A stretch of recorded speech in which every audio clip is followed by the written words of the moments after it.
Sound check.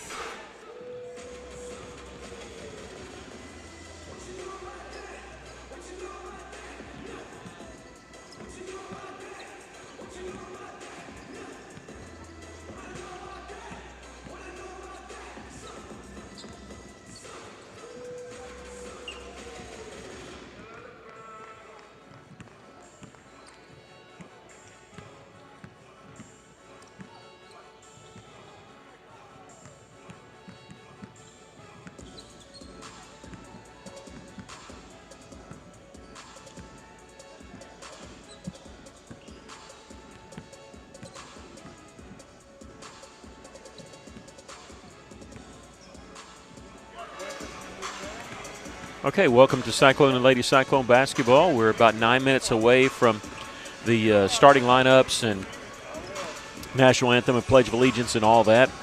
The Lady Cyclones winning last night against Star City 58-31. We got eSTEM tonight with the girls and boys playing. We did have a separate stream for the junior high team who lost a close one, 34-30. Russellville actually in the last minute had a chance to tie it, missed a three when it was 33-30, had to foul there, and eSTEM junior high hitting one of two free throws and securing the victory. They hit the 1 or 2 free throws, I think, with 8 seconds. No, I'm sorry, with 6 seconds left to secure the victory. So junior high, and it was ninth grade boys and not girls, just the boys only playing tonight here ahead of the high school teams. But now we'll have high school girls, high school boys, and then we'll take a break until Monday, so they'll have Thanksgiving holidays off. They'll be practicing over the break, I'm sure, but this one, the last game for both teams until next week. Same starting lineup as last night. The Lady Cyclones starting Chloe Gardner, Jasmine Garcia, Lizzie Harrison, McKinley Walls, and Kyra White. We'll give that to you officially when we were told it's the starting same five, but we're going to wait till it's officially marked. We can tell you that eSTEM girls not as good as their boys. The boys are really awesome. 11-1 on the season. The girls struggling a little bit. They're 2-6 this year under Coach Avasha Sanders, who's in her third season as head coach of the eSTEM Mets. And so we'll give you the starting lineup for both teams here in just a moment. But as we're watching both teams take warm-up tosses, and of course the meeting of the coaches and the team captains, going over different things, and we'll wait a couple minutes and then give you the official starting lineup and all that. Official start of our pregame show. Thank you so much for joining us. If you haven't clicked subscribe on our YouTube channel, please go ahead and do so. We know we have not started the radio broadcast. I usually wait till all football season's over, and we still have Dardanelle going on with them playing this coming Friday. But after that, we will be starting probably in December sometime. But until then, we'll be bringing you as many games as we can on our YouTube channel. We know we're going to bring tonight, obviously. We know we're going to bring Monday night. And we'll be letting you know on our Facebook page our schedule. So that's all right. That's all right.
Okay, officially the starting lineups for the Lady Cyclones will be the same as last night. Number 3, Chloe Gardner, a junior. Junior number 5, Jasmine Garcia. Senior number 10, Lizzie Harrison. Junior number 14, McKinley Walls. And senior number 15, Kyra White.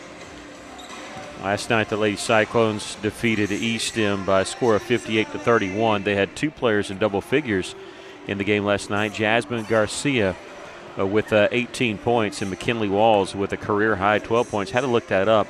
She had never been in double figures at all last year. The most she had was 9 in the victory against Pottsville, but had 12 last night. So McKinley Walls with a career night, and also a career night for Kylie White, a sophomore coming off the bench. She had 9 points in the victory last night. Of course, LaShanta Johnson, the head coach for the Lady Cyclones in her 3rd season here at Russellville, and her 3rd season as a head coach. For eSTEM, the eSTEM Lady Mets, they're coached by Vasha Sanders. She's in her 3rd season for the Lady Mets. They're going to start with number 1, Precious Powell, number 4, Maya Akins, number 10, Morgan Thornton, number 12, Samaya Magsby, and number 24, Jalessa Ferris. eSTEM 2-6 on the season. They're currently on a 4-game losing streak, losing a couple of games last week to Cabot and Greene County Tech. Greene County Tech actually blew them out. They lost 72-28 in that ball game. They've only 2 victories were against Mount Vernon and Ola out of Missouri, and then Blevins High School, which I'm not sure exactly where that is. I think that's is that around BB? I'm not sure, but that was their 2 victories on the season. They have struggled quite a bit to score. They have 2 games where they've scored less than 30 points, eSTEM has. And I tell you, it's night and day looking at their girls team and their boys team. The boys team is 11-1, the girls team 2-6. We're just under a minute and a half away from starting lineups and Pledge of Allegiance and moment of silence. Back-to-back games for both the boys and girls. Again, both teams will be in action on Monday at Valonia at the V-Town Showdown. We'll give you the details coming up at halftime, but we will have both games for you right here on our YouTube channel. It'll be stream only on Monday night, just like tonight.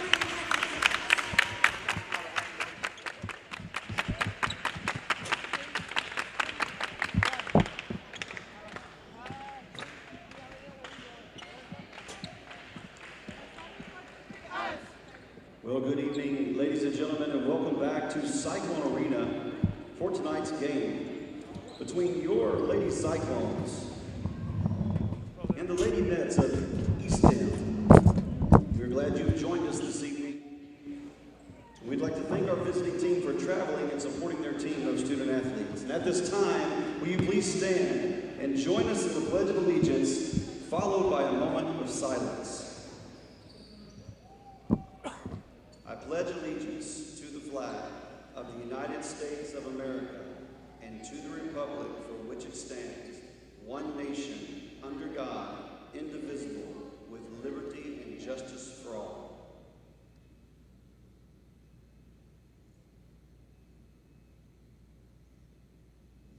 Thank you. Now, if you would turn your attention to our flag as we hear the play of our national anthem.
Thank you.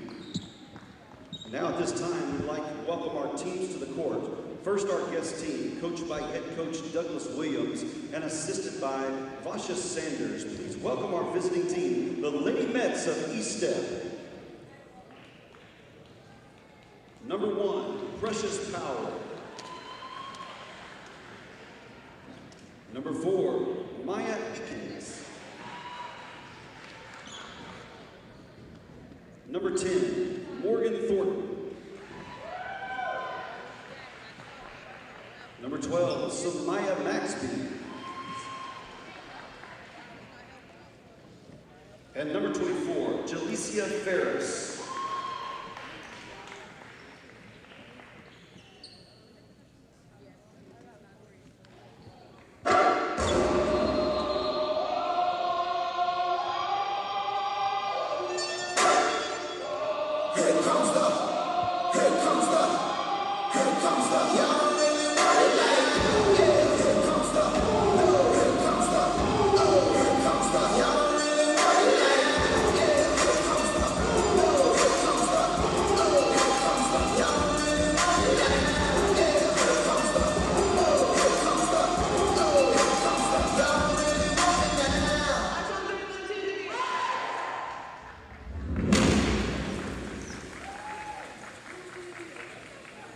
Cyclone fans, it's time to make some noise as we welcome our home team to the court.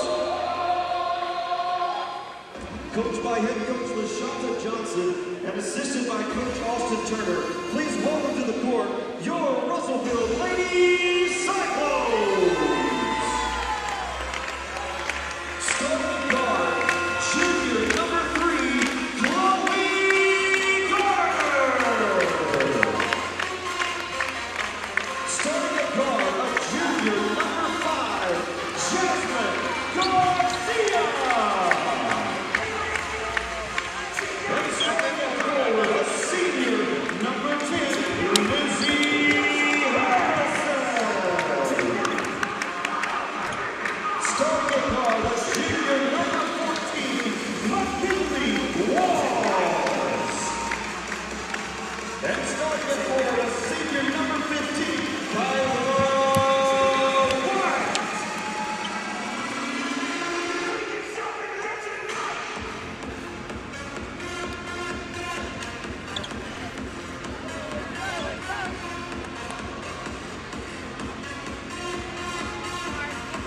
All right, Garner, Garcia, Harrison, Walls, and Kyra White, the older sister to Kylie, getting the start for Russellville. Powell, Akins, Thornton, Magsby, and Ferris starting for eSTEM.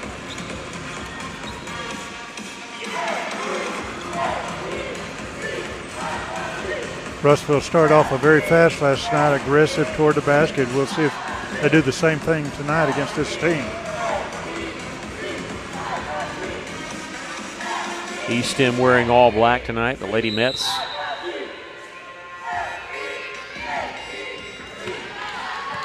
Lady Cyclones winning the opening tip.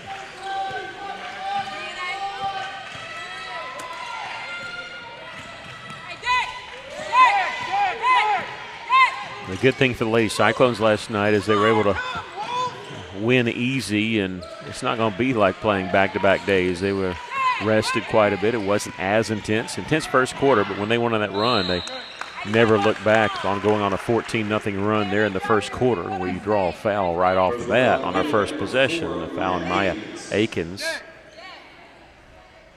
And it's going to put McKinley Walls, who had a career scoring night last night.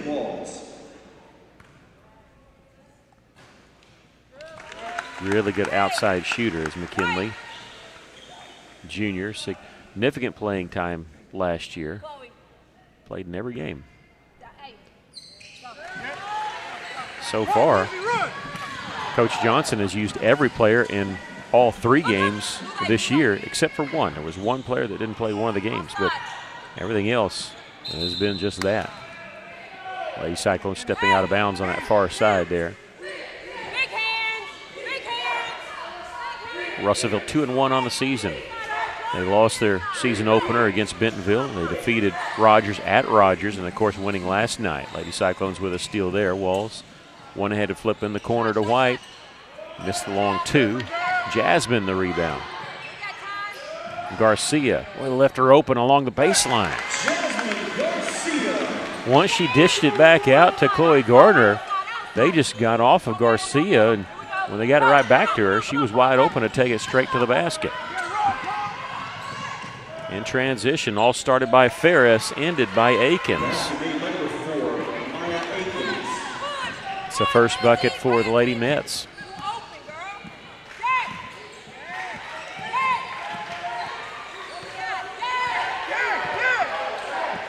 Setting the screen, we got a moving screen. You know, there wasn't much contact. She kind of jumped around it, but from his angle, I think he saw that. Lizzie Harrison whistled for the foul. Well, that was light. Yeah, from his angle, I don't think he saw that. From our angle, you see she tried to go over the top of it and almost fell down on her own. But it's a foul and a turnover there. Akins on the drive. Tip top of the backboard. Kyra, the defensive board. Kyra's calling for it, running down the lane. They missed her, but here's Chloe Gardner for three. Lady Cyclones have scored every way possible. A 3, a 2, and a couple of free throws. The press going to give another turnover for Russellville as Kyra White came up with it. Garcia the feed from Gardner. Didn't get the layup. Rebound there by Thornton. She's got a head up down to Akins and underneath the Magsby, and she's going to be fouled. And Samaya Magsby will go shoot two. The foul called on Kyra White. Her first. Her first personal. Team second. I'd consider that a good foul, keeping them from scoring on that fast break. Samaya Magsby.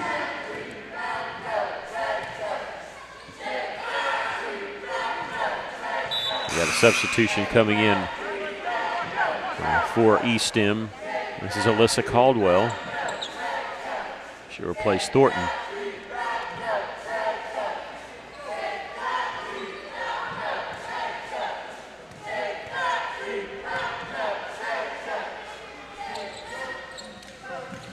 Kyra the rebound.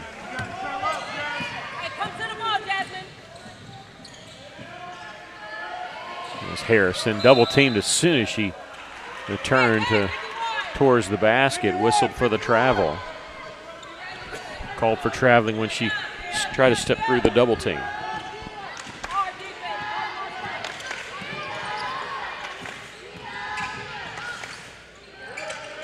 I saw a drive and missed that one. Kyra again, the defensive board. Pass down to Garner. Walls fell down, trailing the pack, but Chloe gets the layup. Good to see McKinley right back up. She's fine. Chloe now with 5 points, and here's a steal by Kyra White. Takes it all the way. The Lady Cyclones are running eSTEM off the floor right now, 11-3.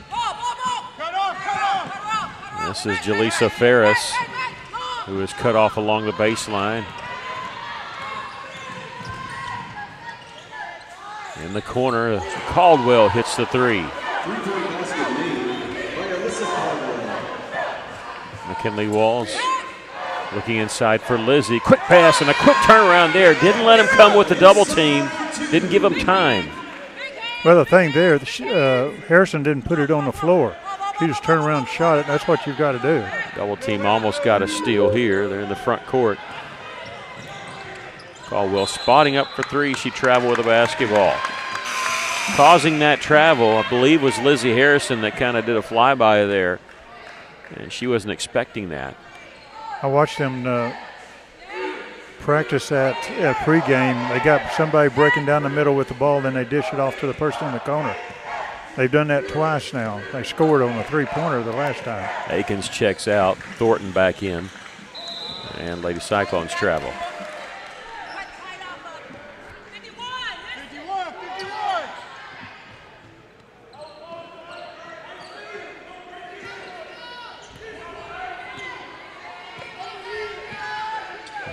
This is Powell taking her time, slowing it up. tough to do when you got the shot clock, though. We'll have a foul called on Kyra, I believe. That's 2 on Kyra White. Personal foul committed by number 15. Anaya Staswick will check in, replacing Kyra.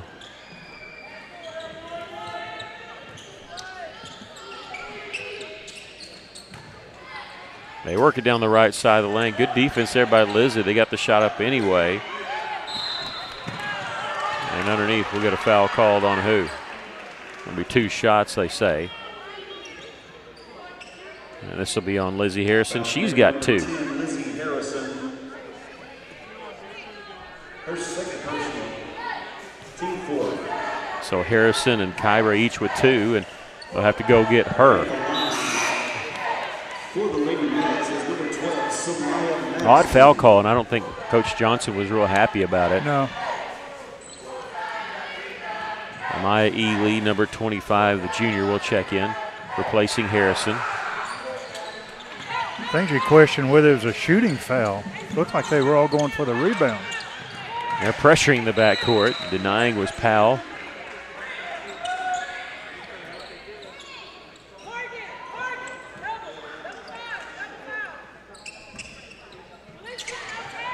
Coach Sanders saying double number 5. Now we have a whistle and a foul. This will be on number 10, Morgan Thornton. Her first. They're wanting to double Garcia. Vasha Sanders knows she's the key to Russellville's offense. She had 18 in the game last night. Here's Ely underneath with the pass from Garcia. Ely with the bucket.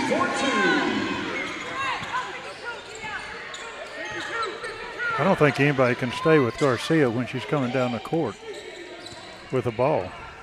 She had 26 in the loss at Bentonville West. That's her career high. The season opener, 3-pointer by Ferris. No, that long 2 is what they said. Missed it anyway. Ely open underneath. Nice find there. Going to wave off the shot. Foul on the floor on eSTEM. This will be on Alyssa Caldwell, her first. And the team's third. Alyssa Caldwell, her first personal. Powell. I thought she was going to get on Garcia. No, they're going to play a zone. It's going to leave McKinley Walls open from 3. McKinley can light it up from out there. She's got 5. Lady Cyclones up by double digits. This one off Russellville.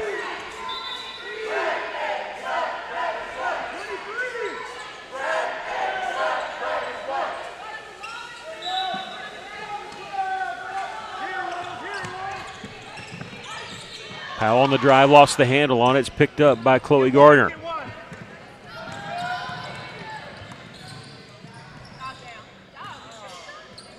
Coach Johnson was wanting Staswick to shoot that one.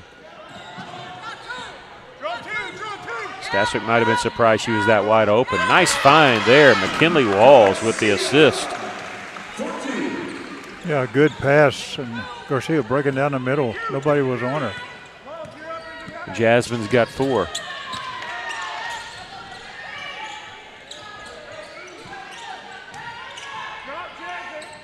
Well, there's not much else you could do on that. Magsby's going to hit that shot. As you double team her, she just shoots it over the man. And out of bounds. We got a foul. We got a foul. I guess she was pushed. Yeah, this is going to be on Alyssa Caldwell, her second. 4th team foul. Akins will check back in for eSTEM. Into the game for the first time for the Lady Cyclones. Kylie White, number 4. Had 9 points last night. This is Kylie.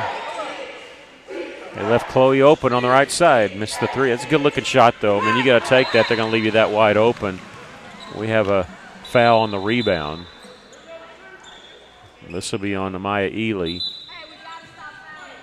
Her first and the team's 5th, so we're going to walk it to the other end. We got 2 minutes left, and they're going to be shooting for the final 2 minutes of this quarter. Personal foul committed by number 25, Ely. And this will be put Morgan Thornton on the free throw line shooting 2.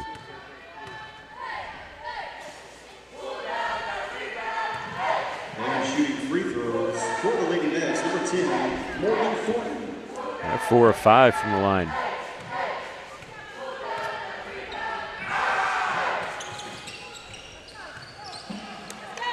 Hitting both, they cut it to single digits, an 8-point lead.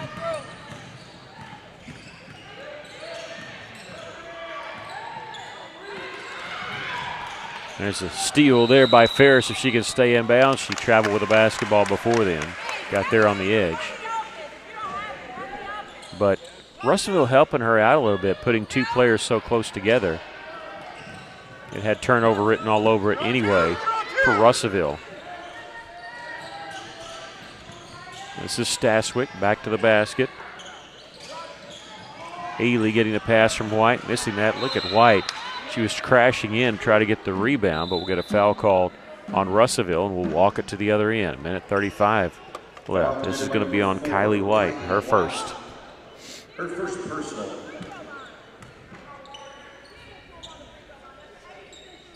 At the line, shooting for the Lady Nets, number 12, Samaya Maxby. Maxby's making a living here. This is her 3rd trip there.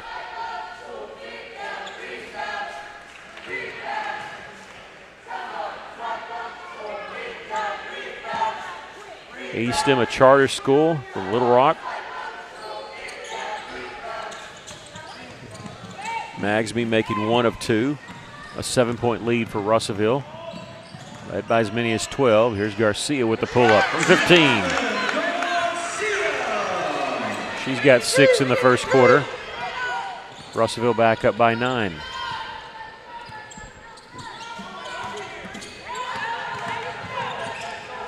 Well, she was looking to pass all the way. They missed the shot underneath, but Powell, I think she probably would have had an open look. Russellville loses it out of bounds, so they turn the ball over.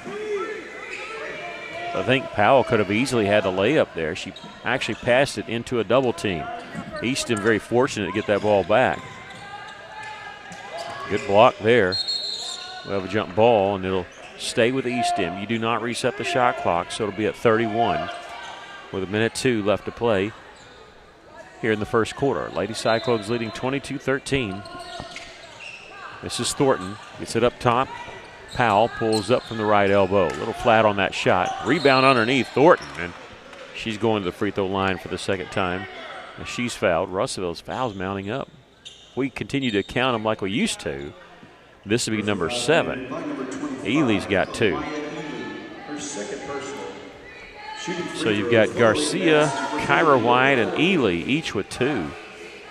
Not a problem yet, but it could be if Russellville doesn't adjust.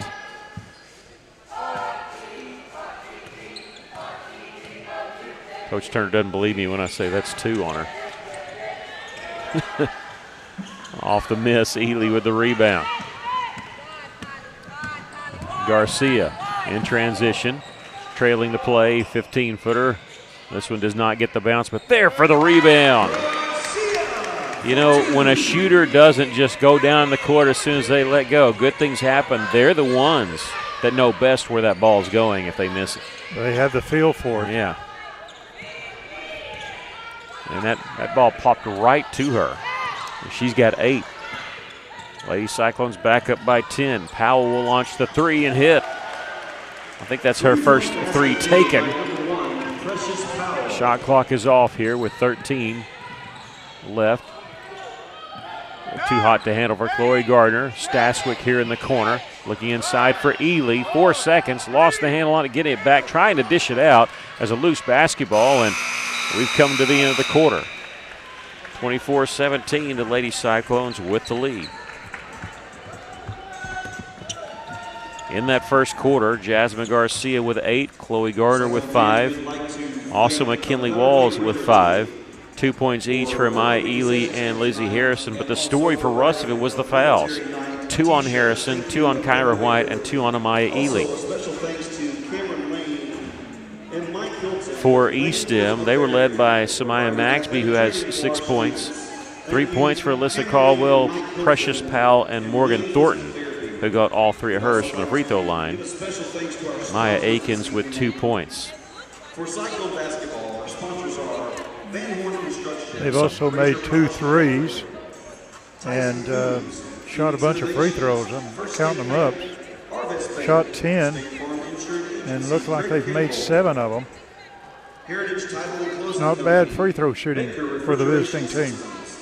Horn Hearing Center, Royce Heating and Air, Dr. Richardson and Sparks, Brinkus Steakhouse, CJ Butcher Boy Burgers, Feltner's Athletes Band, River Valley OBGYN, Vitality Medical Spas, River Valley Therapy and Sports Medicine, Phil Wright Autoplex, and Rude Construction. Thank you for supporting Russellville Cyclone basketball.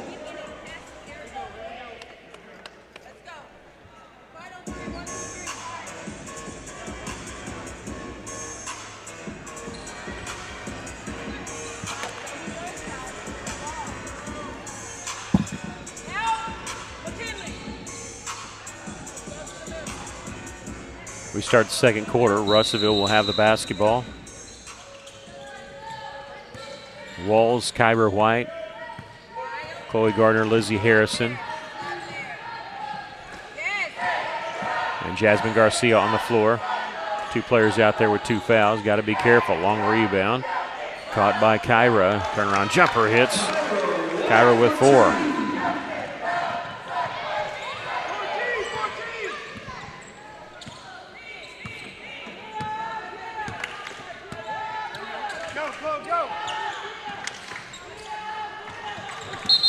Precious Powell traveled with basketball.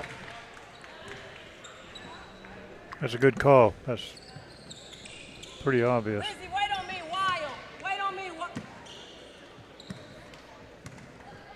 Now. Yup. Oh. Tried to throw it over the top there. Powell got her hands up just in time. Boy, she had to cut her to the basket. Saw her too late. eSTEM fortunate that's going to stay with them.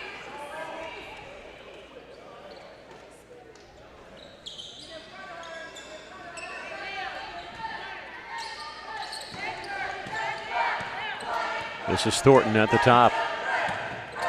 Working against the zone, she'll drive all the way in, missed the shot there. Ball being tipped around, playing hot potato with it, and Harrison and Thornton will tie up. It'll belong to Russellville on the alternating possessions. What they show. I thought we got it to start the second quarter. Yeah. Yeah, they do get the right call. It is eSTEM basketball.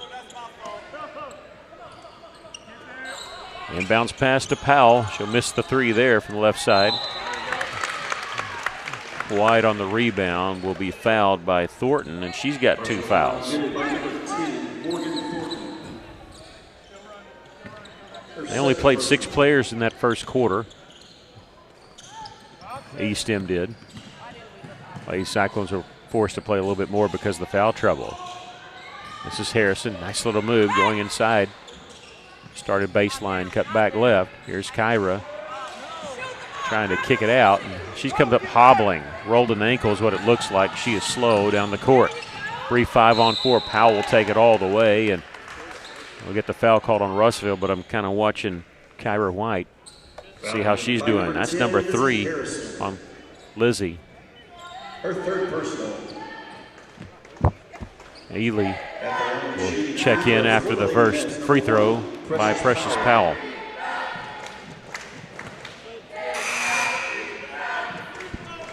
Back into the game for the Lady Cyclones, number 25, Maya Ely.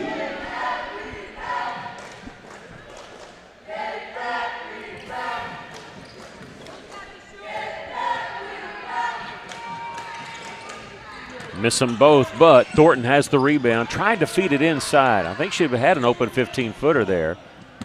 But it just seems like at times eSTEM trying to make the extra pass when the extra pass is not there. And it's leading some steals for Russellville, some turnovers for the Lady Mets. Ball's outside the lane. This is Kyra on the drive down the right side. Ely with the rebound and the turnaround.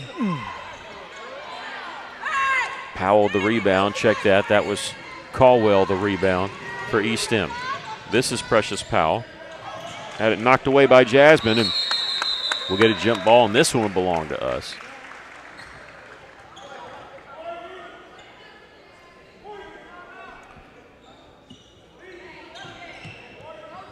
Yeah.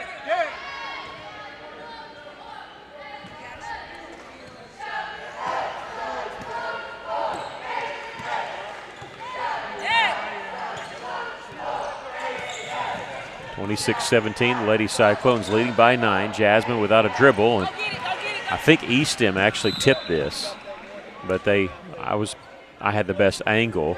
Kyra knows that it should be our ball, but that's not the referee's fault. It was barely tipped, and we just happened to see it. But it goes as a turnover for Russellville.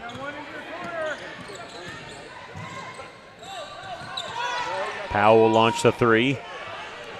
Underneath the follow, hit the side of the backboard, but gets her own rebound, and now we'll get a foul called.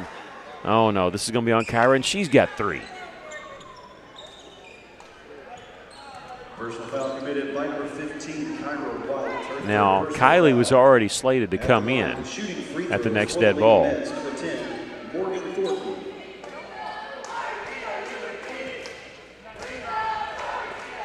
Russellville has 10 players. They generally end up playing all 10, but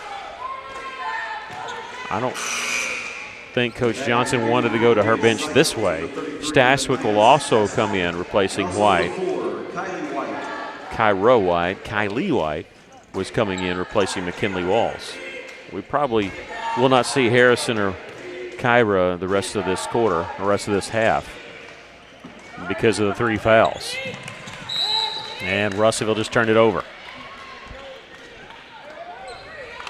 Credit that turnover to Precious Powell for hounding the Lady Cyclones with her defensive effort there.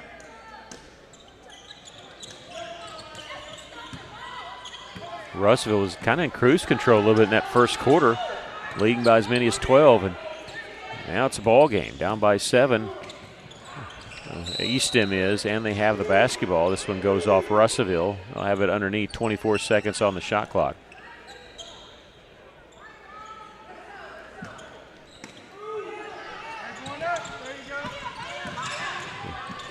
Now this is Magsby on her drive, off the glass. Magsby's got 8. They're slowly whittling away at our lead here. You're right. And we have a timeout, Russellville. 4:49 left to play here in the first half. Lady Cyclones lead is down to 5.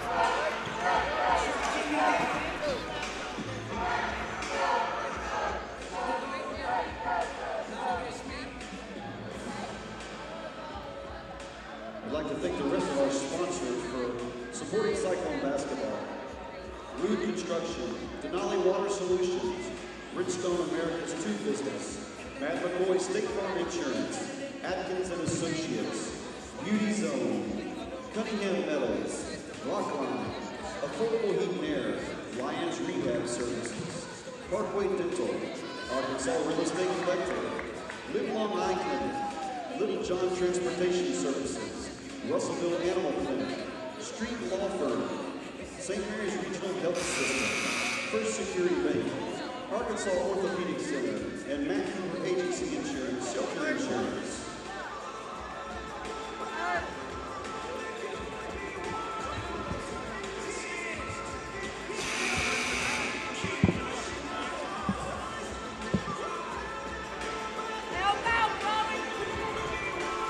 Lady Cyclones using their first time out there.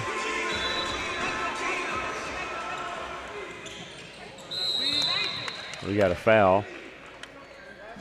And this will be on Precious Powell. She actually grabbed the jersey of Jasmine Garcia. First personal, team second.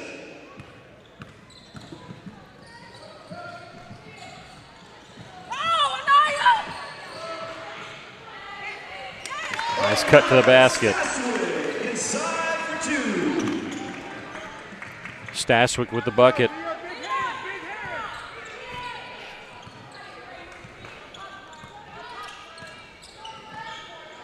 This is Precious Powell. Lady Cyclones in the zone, extending out just a little bit. 18 seconds on the shot clock. Missed that three-pointer bad. I thought that was going to be an air ball, but it hit the top of the backboard. In transition, Chloe Gardner finding Ely with the left hand. But what a pass. A good pass.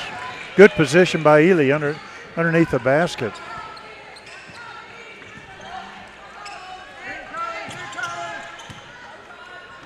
Thornton gives it over to Powell. Trying to go inside. Here's a steal by Staswick, and she's going to turn it back over with the carry. A turnover by both teams. They reset the shot clock. Melanie Stevenson in for the first time, number 0 for eSTEM.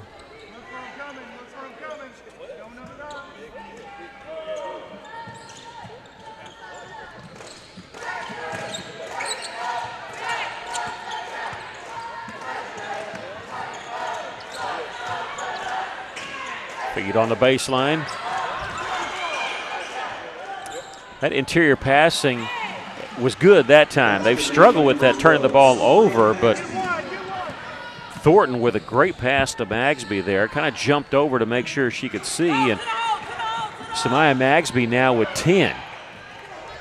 They get it down to 7 once again. They've gotten it down to 5,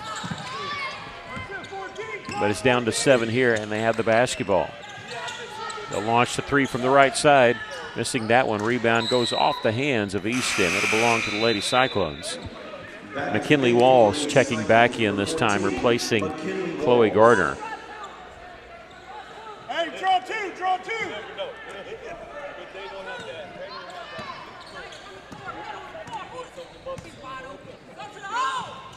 Staswick looking underneath. There's Ely. Great pass from Anaya.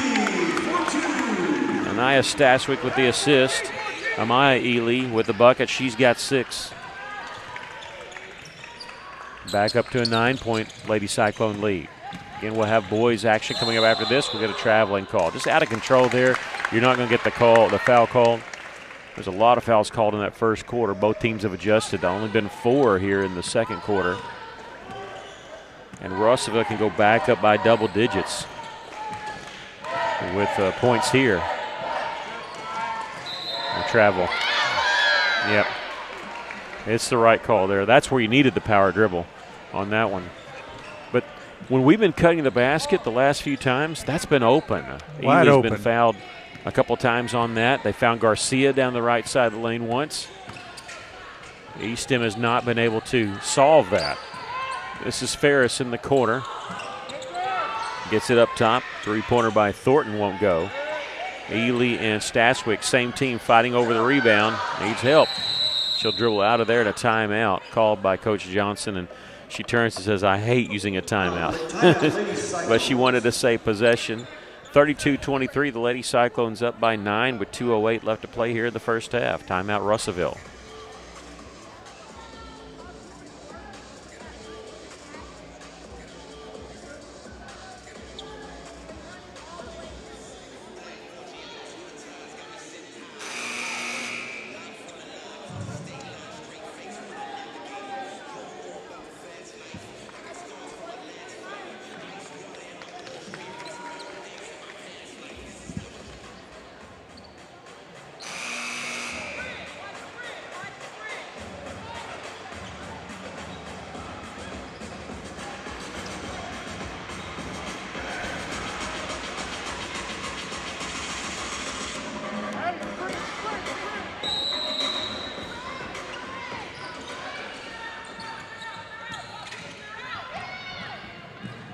This is Garcia. She'll draw the foul. That's the 3rd team foul on the Lady Mets. And this will be the 2nd on Precious Powell, who's gotten both of her fouls here in the second quarter.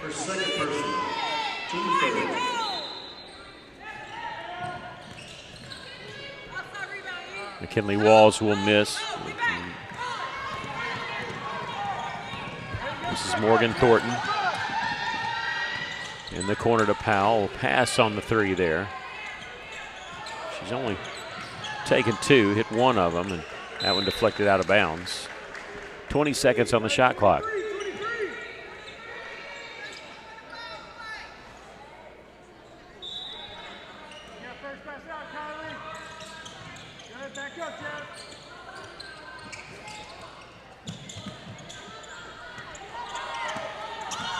This is Magsby.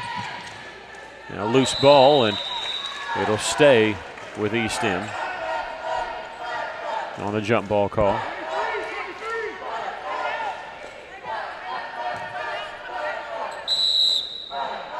And a timeout called by Vasha Sanders, the head coach for eSTEM.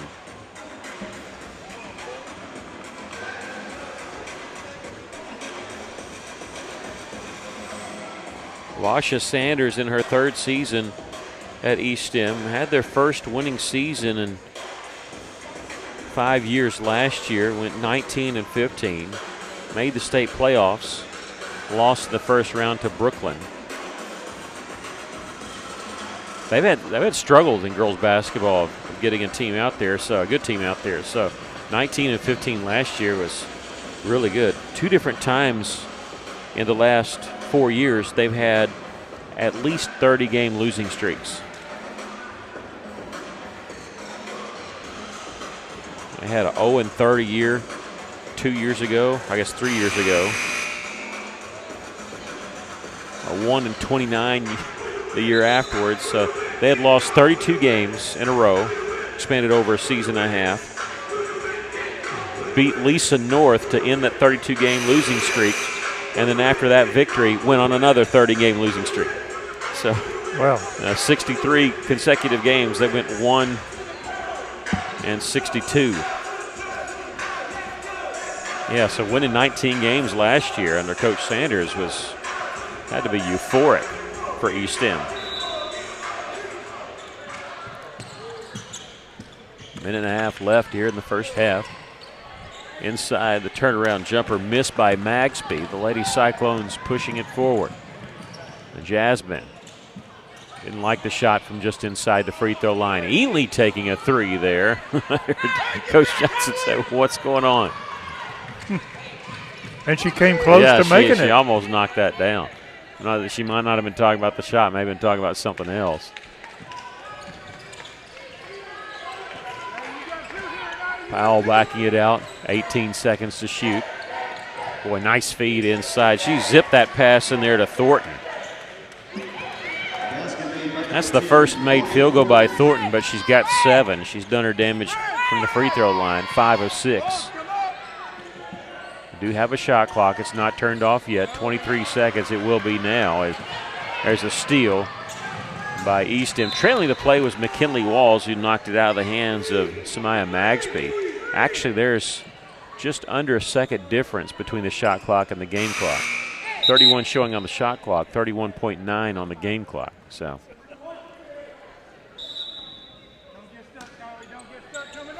Thornton gets it up top to Magsby, who'll back it back out. Powell checks the scoreboard on the other side, the clock right above the other team's goal before she fed it inside on the drive to Thornton. The putback there by Magsby. She's got 12 points for eSTEM. Yeah, we didn't block her out. She had a clear shot of getting a rebound, putting it back up. 10 seconds left in the first half. McKinley Walls driving around her man. Kicks it back out. Kylie White for 3, in and out.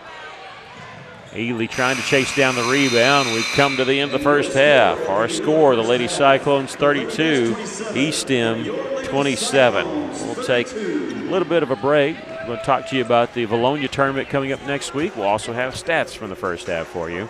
Lady Cyclones lead it by 5 at the half.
Next week is the V-Town Showdown. Games Monday, Tuesday, Wednesday, Thursday, and Saturday. They don't play on Friday because high school football is still going on. It's a 3-game guarantee, but tournament style. The Lady Cyclones and our senior boys will play on Monday. The Lady Cyclones will play at 6:40 on Monday against Westside Greers Ferry. That'll be a tough draw, playing Westside Greers Ferry. They won 40 games last year and won the 1A state championship. And they got almost their entire team returning and their 2 best players returning. So a tough draw for the Lady Cyclones. Win or lose, they'll play the winner-loser of Bryant and Nettleton. They'll play on Wednesday. So Russellville will play Monday, Wednesday, and Saturday. We're not sure what we're going to be able to bring to you, but we know Monday's games we'll be able to bring you. Other teams in that tournament, Vilonia, Mountain View, Hot Springs Lakeside, and Pulaski Academy. So here's what's on tap for Monday. The Lady Cyclones will play Westside Greers Ferry at 6:40, and the senior boys will take on Clinton at 8 o'clock. Once again, both games will be on Cyclone Booth YouTube channel. Now, our senior boys, win or lose, will play the winner-loser of Sylvan Hills and Lisa North. Clinton, no pushover, but they lost their best player to graduation last year. The other teams in the boys' side, Vilonia against Mountain View and Valley View against Jacksonville, but that will be Tuesday's matchups. The V-Town Showdown next week, Monday, Wednesday, Saturday for Russellville teams. No matter win or lose, those are the 3 days they're going to be playing. Once again, the girls 6:40 and the boys at 8 o'clock.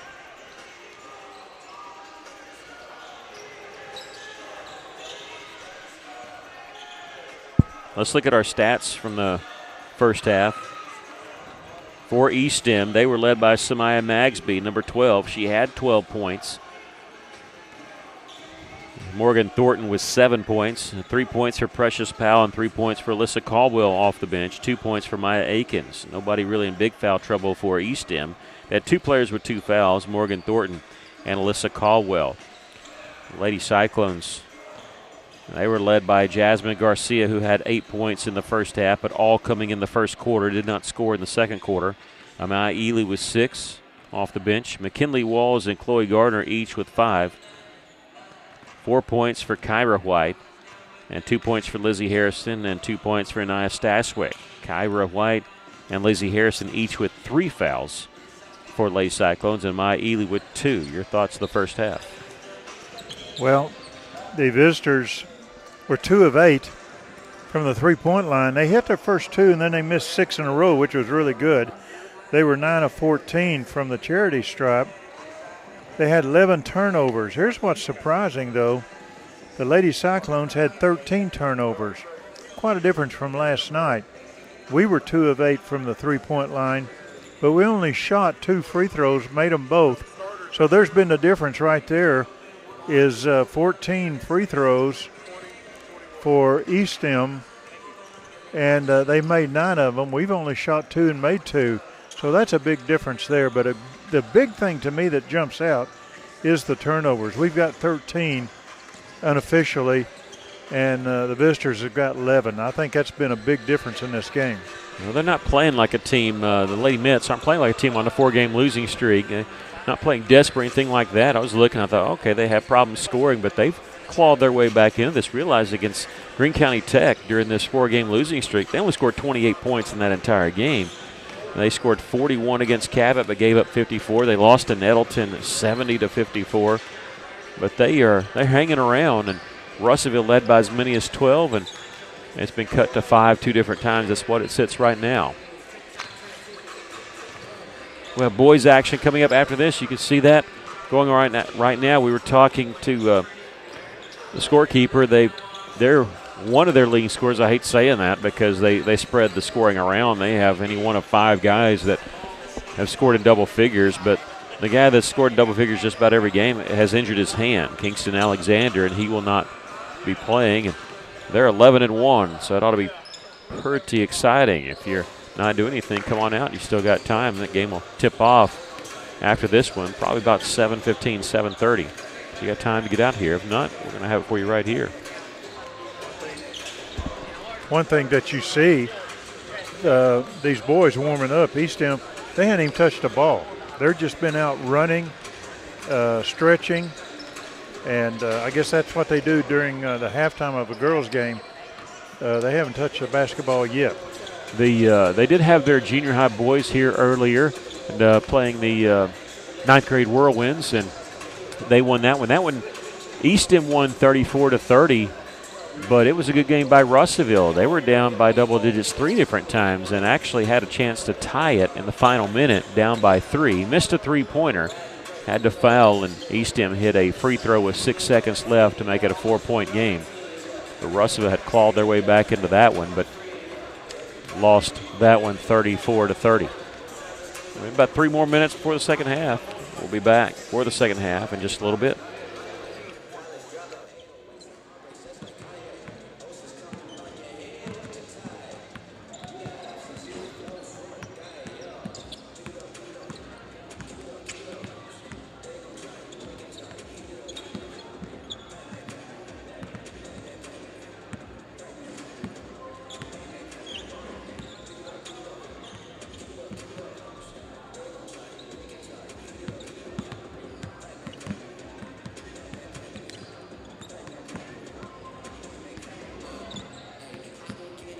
Cyclone fans, let's welcome back your Lady Cyclones.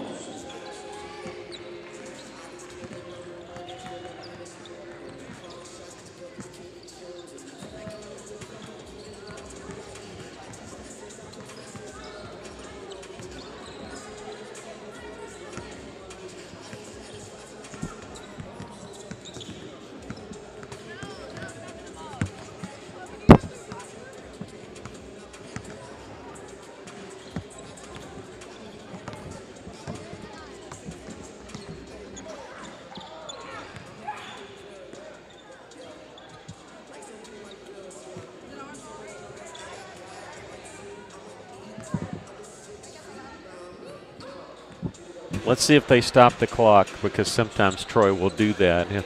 I'll have it all timed out, and then he'll stop the clock because both teams are ready.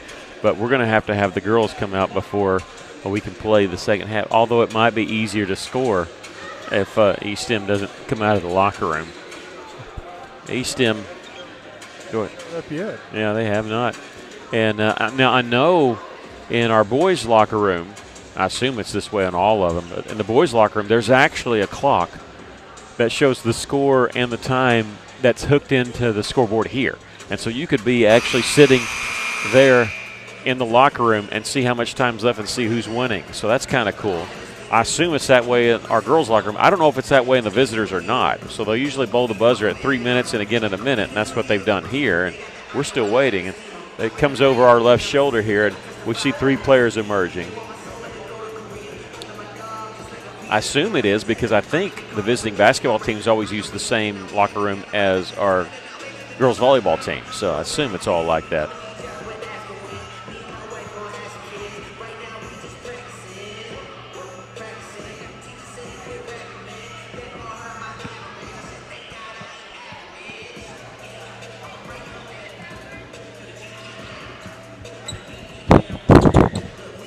She just stepped right on my microphone. Hear that? Yeah. Hey, big hands, Mike. Big hands, Mike. Hey, Jay. We got behind you. What we doing?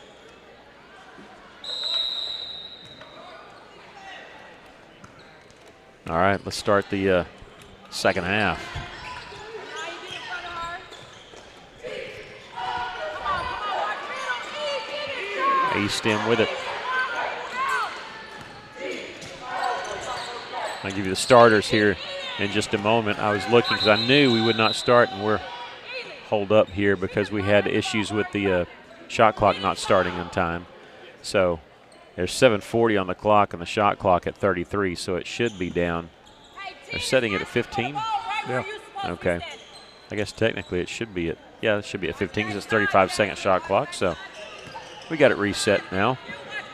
This is Powell. They get baseline. And there's Staswick. Staswick and Ely is what I was going to say. They're starting in place of Harrison and Kyra White, who have 3 fouls. So they're going to try to play without them for a little while. Now, Ely, remember, does have 2 fouls. Chloe Gardner, of course, Jasmine Garcia, and Kylie White. That's the other three. And they are man-to-man defense, but they are all over Jasmine, but she's able to get it left-handed pass over. We got 3 seconds on the shot clock. I don't know if Russellville realizes. Jasmine Garcia does. Her shot was partially blocked. She'd had to catch it and shoot it in desperation there.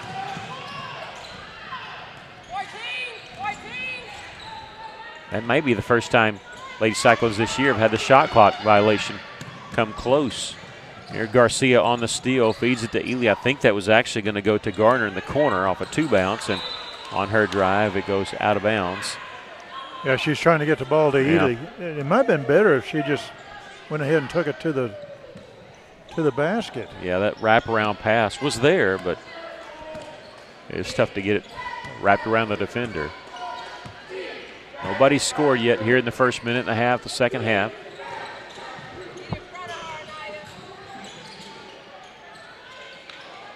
The follow there by Magsby, who's got 14, leading all scorers, and they're within 3.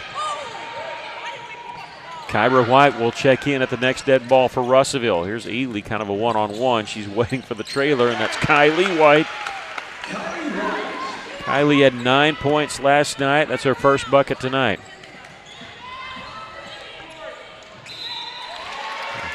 They're going to say, I count the basket on that. And that'll be on number 25, Ely. She's got 3. And Kyra White and McKinley Walls will check in, replacing Ely and Staswick.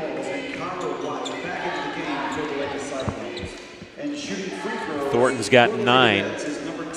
She is 5 of 6 from the free throw line before this and one try.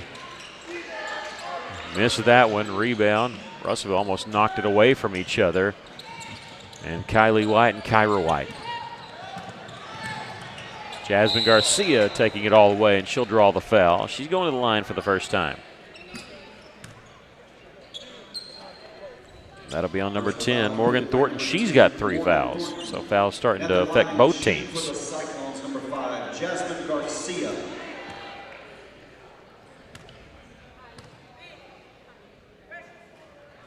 Missed that free throw.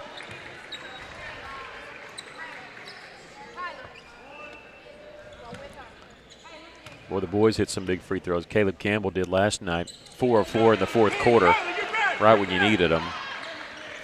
The Cyclones beat Star City by 2 points last night. An exciting finish. We'll have senior boys coming up after this one. Jasmine's got 9 after hitting that second free throw. Thornton, we got a blocking foul. This is going to be on Kylie White, her second.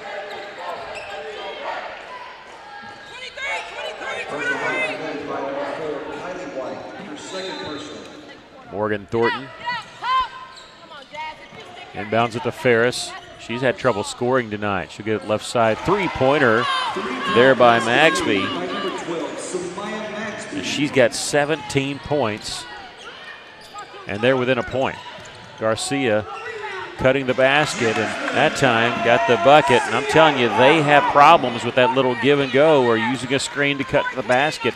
They've not covered that on us yet. Pull-up jumper from 15 won't go.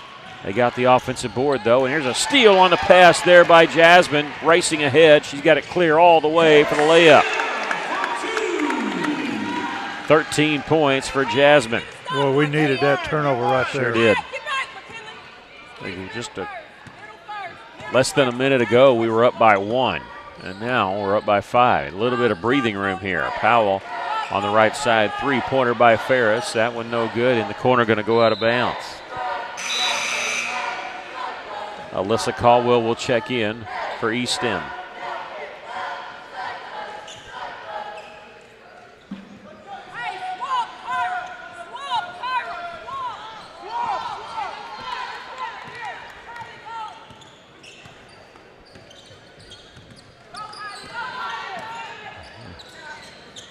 Kylie's not setting a screen. She's trying to fight through the double team. She does get over on that left side. Here's Kyra White. Misses that one. Good play. Ooh, just like shot didn't go in. A 2-on-3. They'll circle back around, faking the 3. Thornton, I really thought she was going to take that 3-pointer, and it goes out of bounds off of Precious Powell.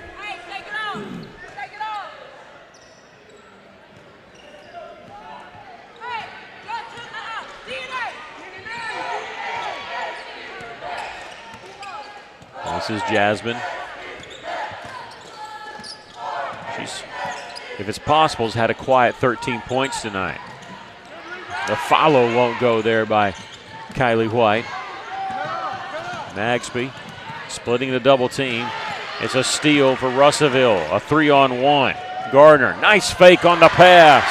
Took it all away herself. She's got 7, and we've got a timeout called by eSTEM. They cut it to 1, and the Lady Cyclones scored the last 6. They lead at 41-34.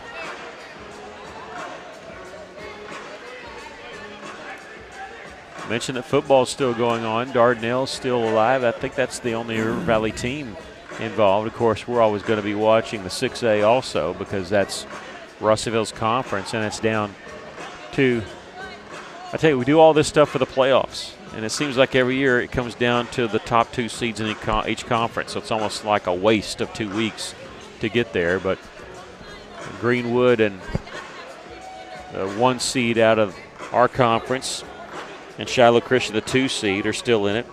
Greenwood is going to host Benton, who's the 2 seed out of the East, and Shiloh Christian going to Sylvan Hills, who's the 1 seed out of the East. Of the 4 teams left, we played 3 of them. That'd be a good game between Benton and Greenwood. It will. Benton is a lot like Greenwood this year. Their defense is as weak as it's been in years, but their offense is better than it's been in years. And I think you might be able to tell who punts, who turns it over on downs and who punts.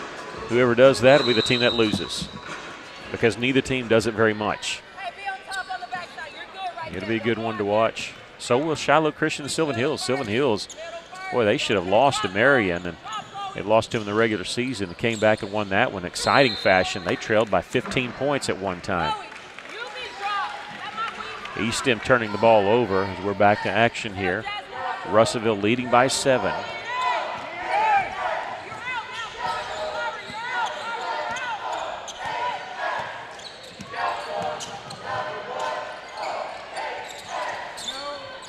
Feed it inside and double team, got it. Pass ahead, a little bit too far for Thornton. We're very lucky on that one. I think they forced that a little bit. It had taken a near perfect pass just to get it there.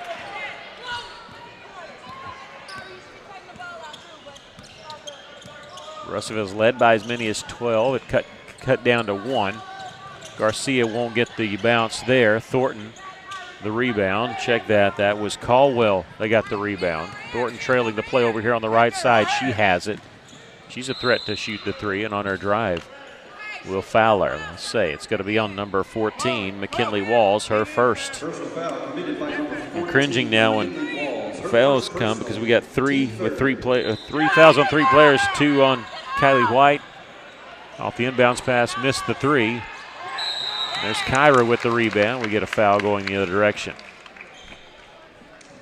This will be on Jaleesa Ferris, I think, her first. Personal foul committed by number 24, Jaleesa Ferris. Her first personal.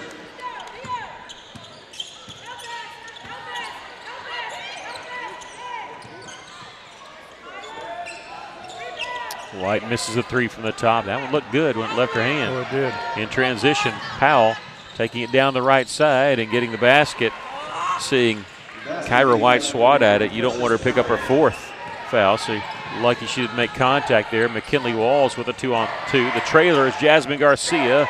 I'd get the bounce there. Going for the rebound. We're going to get a jump ball, and she'll get it back for Russellville. Yeah, Jasmine. good hustle by Garcia. Yeah.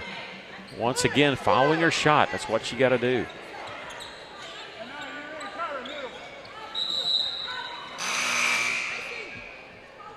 I was watching some college basketball over the weekend. So many guys shooting the 3, and as soon as it leaves their hands, going down court. You know, just when they're the ones that know best where that ball is going.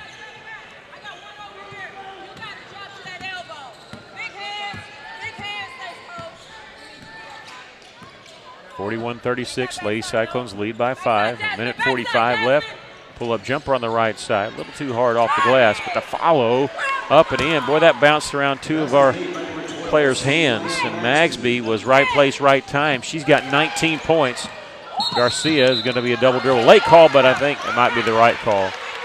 I don't know if Powell touched it. And the Coach Johnson's not arguing if it's double dribble. She thinks there should have been a foul call. Like I said, I think it was. If it's not a foul, I think it was a double dribble. But Coach Johnson felt like there should have been a foul call on that one. Three-pointer on the way, and we are tied. Well, what we're going to have to start doing is blocking out on defense to get that defensive rebound. We're not doing that. Yeah, they've scored the last 7 points. Staswick missing the shot, getting a rebound. Gardner missing the three, rebound eSTEM. And we'll get a jump ball. Two officials blow the whistle and want to make sure they do call the jump ball. It goes over to eSTEM. And that three-pointer by Melanie Stevenson, get this, that's her first shot taken. She has not taken a shot the whole night. Knocks down the three to tie the game at 41. You play a team like this, and the longer they hang around, the more hope they get. Of course, we have a whole another quarter to go after this minute. They're looking inside. Short pass there. Bad pass there by Ferris because underneath, Magsby was open. We fronted the postman there. Here's a drive by Walls. It goes through. McKinley's first basket since the first quarter. She's got 7. Russellville does not fall behind. They go back up by 2. We do have a shot clock here. Powell with it. 7 seconds difference. Ball deflected there by Gardner. 15 seconds to shoot for eSTEM. This is Thornton, and when she puts the ball on the floor, we steal it, they get the foul. This is going to be on Thornton. That's 4 on her. She's got 9 points. She's their second leading scorer tonight. She's going to have to come out of the basketball game. And I doubt she starts the fourth quarter. That's big for us.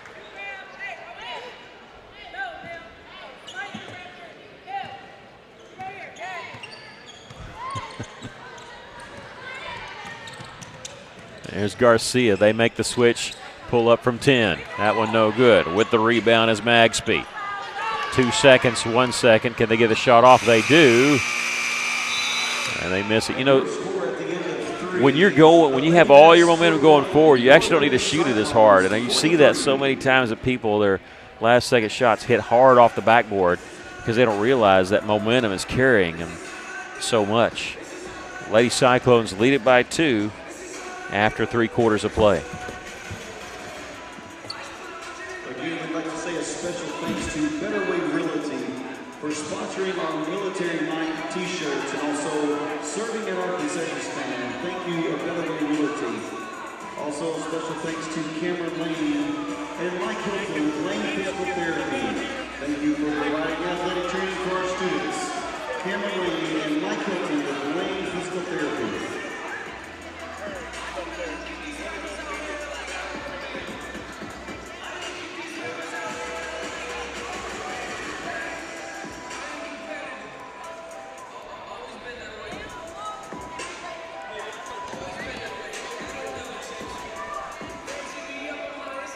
All right, so Jasmine Garcia with 13 points. She's the only Lady Cyclone in double figures. We got 2 players with 7, Chloe Gardner and McKinley Walls.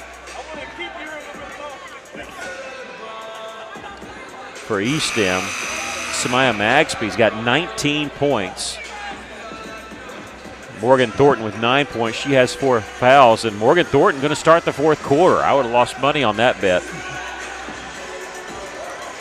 Yeah, in that third quarter, eSTEM was 2 of 4 from three-point line. We didn't make a three-pointer. You're right, we didn't.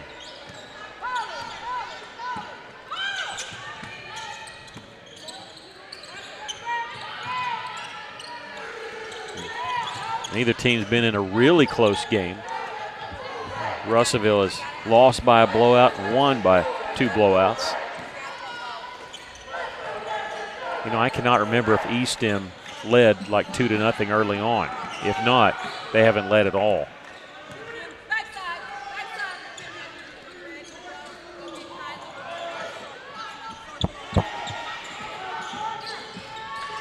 Splitting the double team. We got a foul called on Russellville.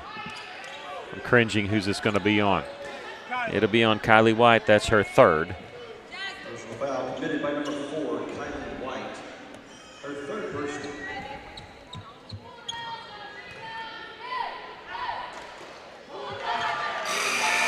Precious Powell, who had missed 2 free throws in the second quarter, hits that one.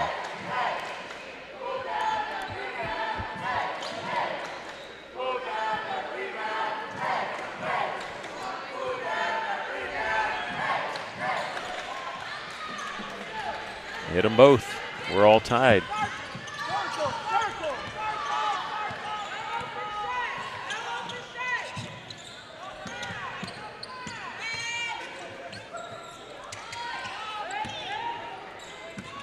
This is Garcia. Now in the corner to McKinley Walls.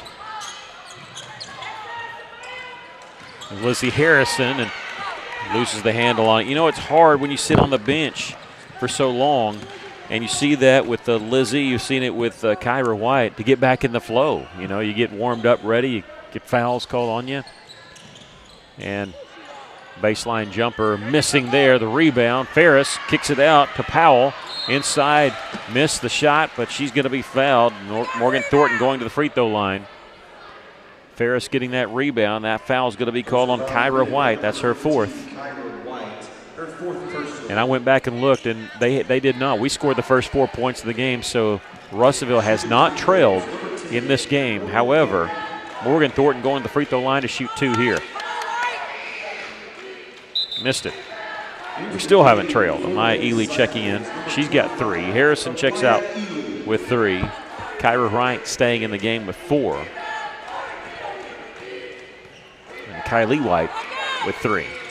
Looking at these fouls, and there is the first lead with 6:34 left to play in the game. The first lead for eSTEM.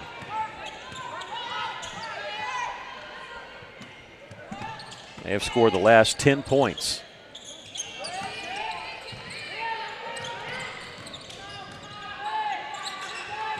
White kicks it out to Walls. Getting around Ferris, 12 seconds to shoot. Jasmine Garcia with 9 on the shot clock. Will take it baseline. Missing the shot. Good look there. It's tapped out of bounds. It goes off of Russellville. They have position on us, but we tapped it out of bounds. Now, Kyra, 10, down, yes. 51. This is Powell, guarded by Jasmine. Help.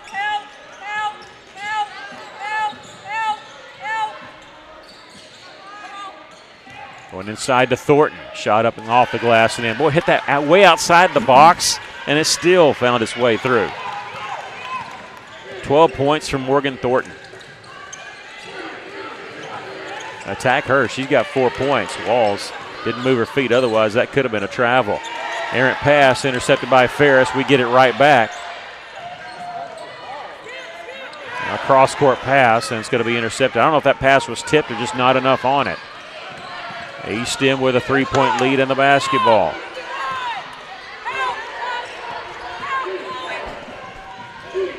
There's a drive there by Powell. Boy, that went everything but went through, but the follow is good by Maxby, who's got 21 points for eSTEM and a 5-point lead.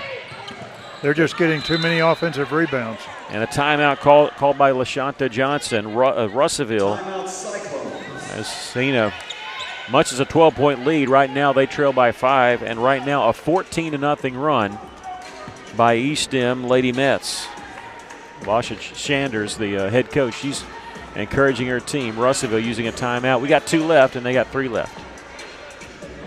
And I'm right there with Russellville's Lady Cyclones. I'm sort of reeling like, what is going on here?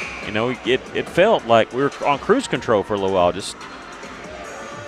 Well, again, we're not blocking out on defense as far as rebounds. They're getting too many offensive rebounds. It's pretty obvious as what's happening. And they're beginning to follow their shots on their attempted three-pointers. So they're getting the offensive rebound like that. So we're going to have to tighten up the defense. Plus, eSTEM has went, I don't know if they'll come out in it, but they went to a 2-1-2 zone. That's kind of thrown Russellville off a little bit. Now it's a 2-3 zone. Yeah, and that's hard to throw those skip passes against. You really got to get enough on it. McKinley Walls, step back three-pointer. That one won't go. Ferris and Stevenson arguing over the rebound there, both tipping it, but Stevenson saved it before it went out of bounds. Out of bounds. Good defense there by Jasmine Garcia.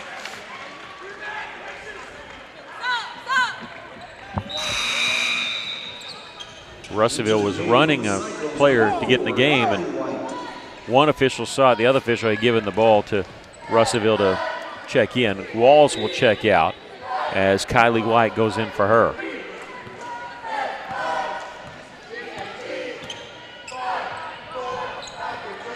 Jasmine catching it, 10 feet in. Back out. There's that skip pass. It was tipped, but caught by Chloe Gardner. Misses the three, saved and bounds straight underneath to White. Kylie White with a bucket. Good save there. She's got 4, and that stops the 14-0 run by eSTEM. Powell underneath, great pass underneath there to Thornton. Russellville wanted to travel, but I think she just stepped twice and kept that pivot foot there at midcourt. So they go back up by 5. But, boy, what a momentum boost there that could be. Russellville, a little bit of life on offense. Ely has a shot blocked there. They're going to call a foul on Samaya Magsby, and that'll be her first, and will send Amaya Ely to the free throw line. She goes to the line for the first time tonight. She did go there twice last night, was 2 of 4 from the free throw line.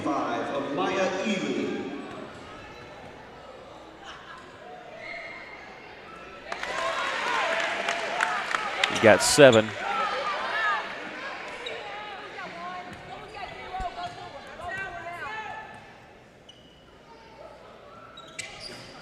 Missed the second one. Ferris there with the rebound for eSTEM. Ahead to Powell, 2-on-2 if she wants it. We retreat better on defense and when they get help, so they'll back it off. Powell will use the screen. They left her open from 15. Short on the shot, tipped around. The follow there. Oh, it won't go. We do get a foul called. Thornton there. I thought that was going to be an and one. That hit every part of the rim. And Kyra White has fouled out of the basketball game with 4 points.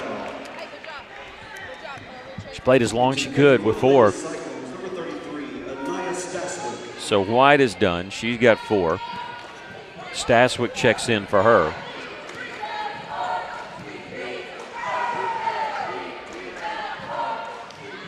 Thornton gets the shooter's bounce there. She's got 15. She shot a free throw in every quarter. I always look to see if somebody scored in every quarter. She shot free throws in every quarter. It means she's getting it inside and mixing it up a little bit. And she's pretty good on her free throws. I have her for 11 free throws. And 11 times she's been to the free throw line and with only 3 misses. Lady Cyclones trailing by their largest deficit here. 6 points, 3:18 left. 17 seconds on the shot clock. Garcia from 15. Backside rebound there by Staswick, and a jump ball called. That worked out for us because I thought it was going to be out of bounds on us. So even though it's going to be their ball anyway, we'll take the jump ball. We'll get the next jump ball that way. We got boys action coming up after this, but we need to see a great comeback by the Lady Cyclones first. Under 3 minutes to go. Again, they'll use the screen. Again, there with a drive by Powell. This time ends in a foul, and Powell's going to the free throw line. That's the second time they set that high screen there, and we've not adjusted quick enough. That's going to be on Anaya Staswick, her first. And that's the 4th team foul on Russellville. So this is a shooting foul. Precious Powell shooting 2. But the next one, remember, no 1-and-1 in high school basketball. It goes as 2 free throws on every foul. That's not a player control foul from here on.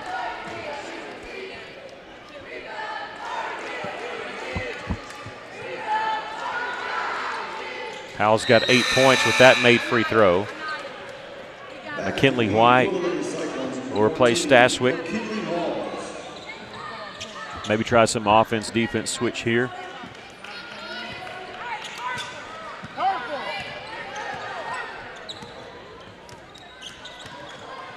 Lady Cyclones trailing by 7. McKinley Walls on the left side. There's a skip pass over the zone to Kylie White. Her sister Kyra fouled out of the basketball game. We got whistle for travel there. She could feel that pressure there by Jaleesa Harris and just backed up, moved to pivot foot. We said that offense-defense switch when you can, and that's what we're talking about. Staswick coming back in, but this time replacing Chloe Gardner.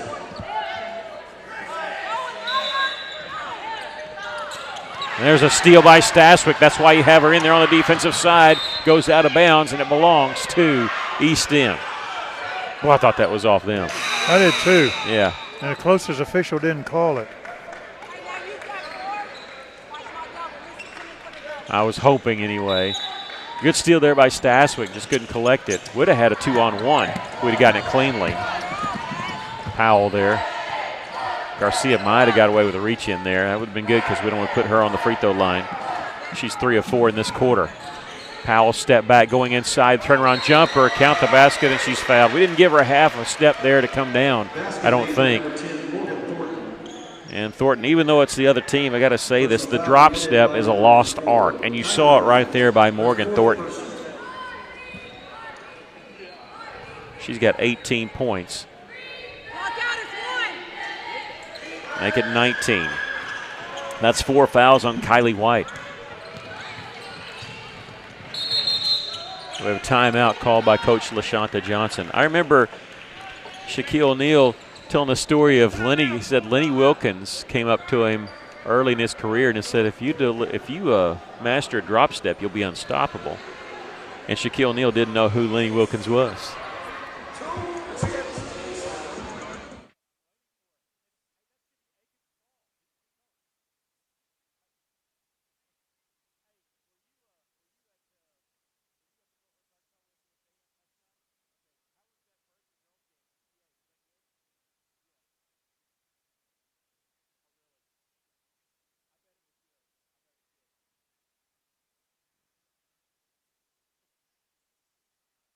So I got to finish my thought that Shaquille O'Neal said to Lenny Wilkins, said, did you ever play?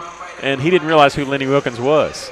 And the next day, he said it was during All-Star break. Next day he came back to him and he said, Coach Wilkins, I'm sorry. Somebody told me you were a great player and I didn't realize it.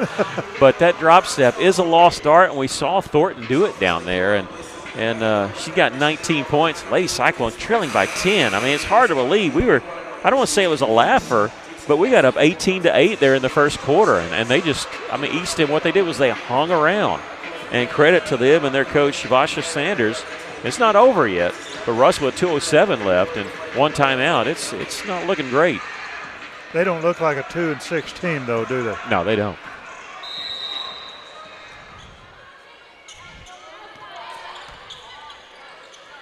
Ten-point lead for eSTEM. They don't. They're on a 4-game losing streak and maybe a little bit of desperation. Goes into Lizzie Harrison. Turnaround jumper from the lane. Lizzie's bucket, she's got 4. She's been playing it through some foul trouble. Long pass down the floor. Caught there by Stevenson. Swatted away by Ely. Here come the Lady Cyclones, trailing by 8.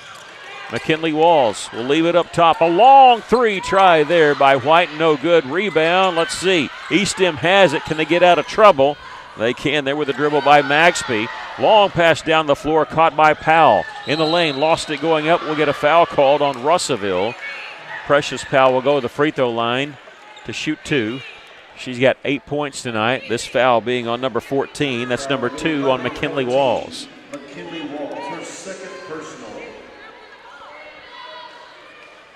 Now Powell 3 of 4 from the free throw line in the fourth quarter, but she's 3 of 6 tonight. Hits that one. She's got 9 points. They got Maxby, who's number 12. She's got 21 points. Morgan Thornton, number 10, with 19 points. And Powell, she hits this one. She'll also be in double figures. Missed that one, the rebound. Good job there by Kylie White blocking out the shooter to get the rebound.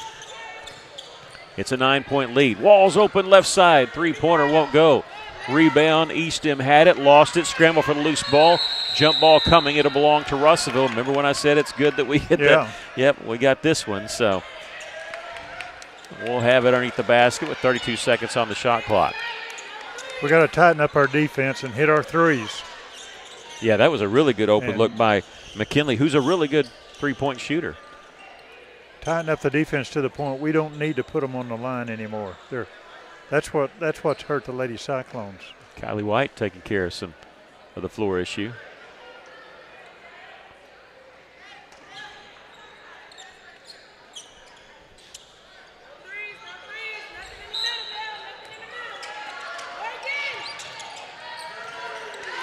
Off the inbounds pass. Great pass to Jasmine White. She's been quiet first points this quarter, but she's got 15. Lady Cyclones down by 7. Thornton on the right side gives it up to Powell. Almost a steal by Jasmine. Couldn't save it in bounds. Knocked it away there from Powell. Now any foul on Russellville will put eSTEM at the line. That's not a bad spot to be in if you wanted to put them on the free throw line, but right now with 3 possessions down, being down by 7. They just got to protect the basketball, but Powell going to drive, and the shot gets stuck between the rim and the backboard. It goes as a jump ball, so it'll stay with eSTEM. I believe they reset the shot clock on that because technically it hit the rim. And so that hurts us. It was at 17. I like that better back years ago when that rule was the defense gets the rebound and going to a jump ball here. Deflected out of bounds, we'll do it again, except this time from the side. Coach Sanders, I don't know what she's asking down there, asking the officials some question about that.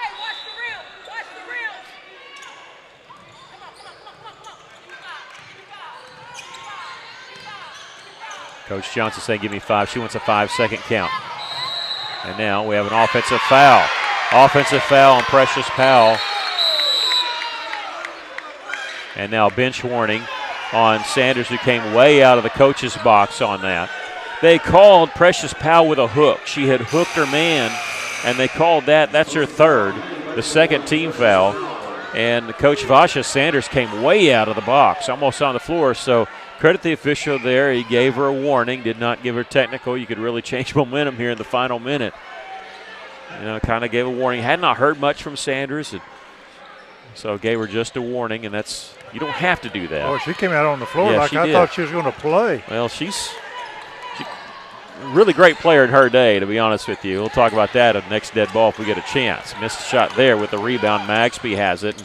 And Russell, I don't know if they're trying to foul or just steal. The shot clock is turned off. We got to do something because they don't have to shoot it. We've got to foul. And there is a foul there by Jasmine Garcia. That'll be her first. They'll put them on the line. Yeah, Coach Sanders, she played at J.A. Fair. She was all-conference, all-state, and an All-American McDonald's nominee. Played at UFAS, led them in scoring in her career. Also played track and volleyball at J.A. Fair. So running out on the floor is probably no big deal for her. Now, no matter what happens here, it's still a 3-possession game. You just got to get the rebound if she misses the second one. She misses the first one, that helps. Well, her assistant knew what was coming, and he ran after her and jerked her back to Douglas the bench. Williams, he sure did. They hit this one. Look for Russellville to get a bucket and call a timeout immediately, but we got to score quickly. And Jasmine Garcia crossing the timeline here. Going to go for a 2 or a 3. She'll get in the corner. Here's a 3 by White. Hits the 3 and a timeout. Just like we said, because you got to stop the clock. Kylie White hitting the 3. She's got 7, and Russellville using their last timeout. They trail here by 5 with 10.3 seconds left.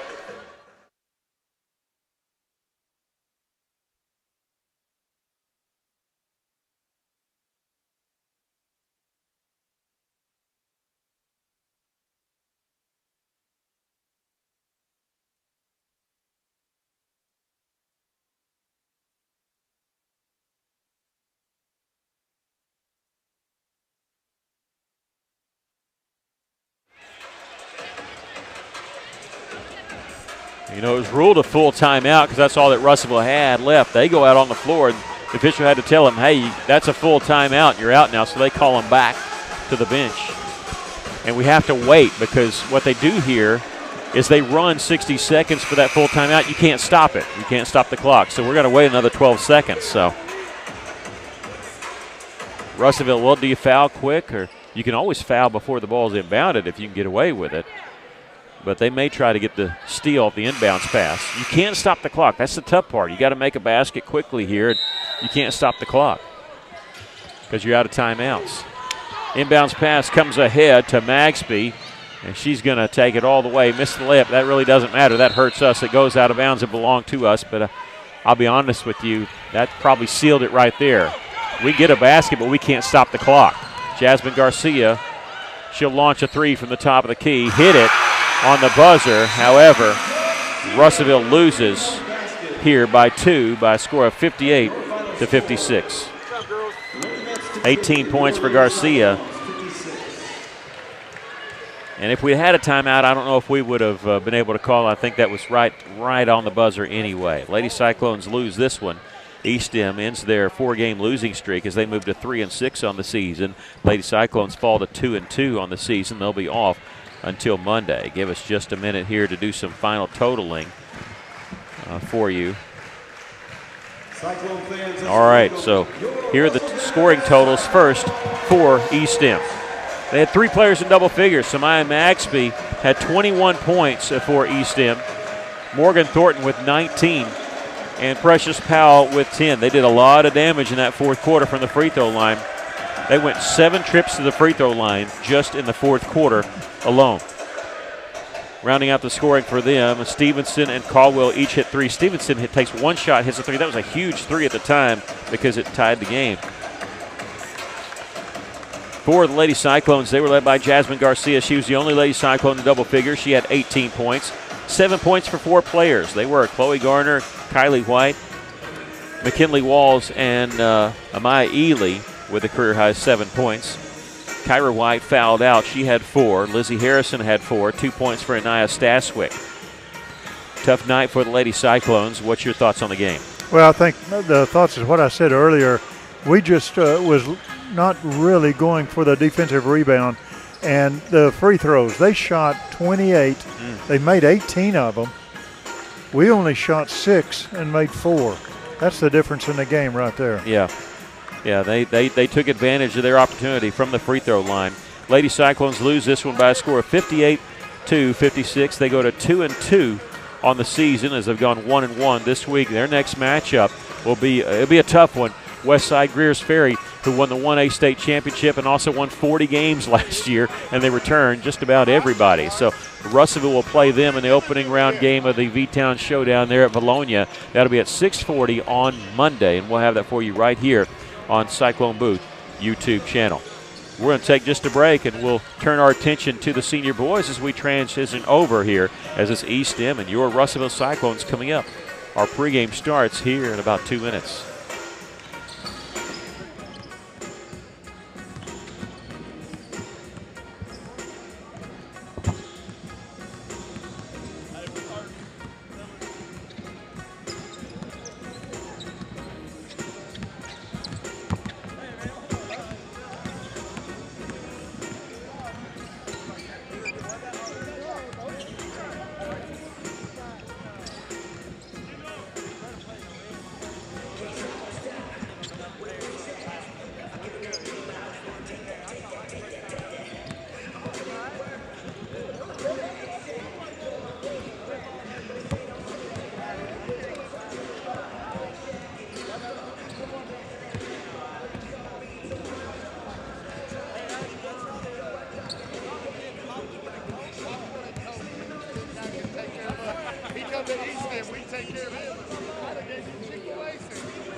All right, the Cyclones winning last night on the boys' side, 49-47. They've been shorthanded a little bit because, because of the injury to Andre Lazic, who hurt his ankle. I don't believe he's available tonight either. And the fact that the Cyclones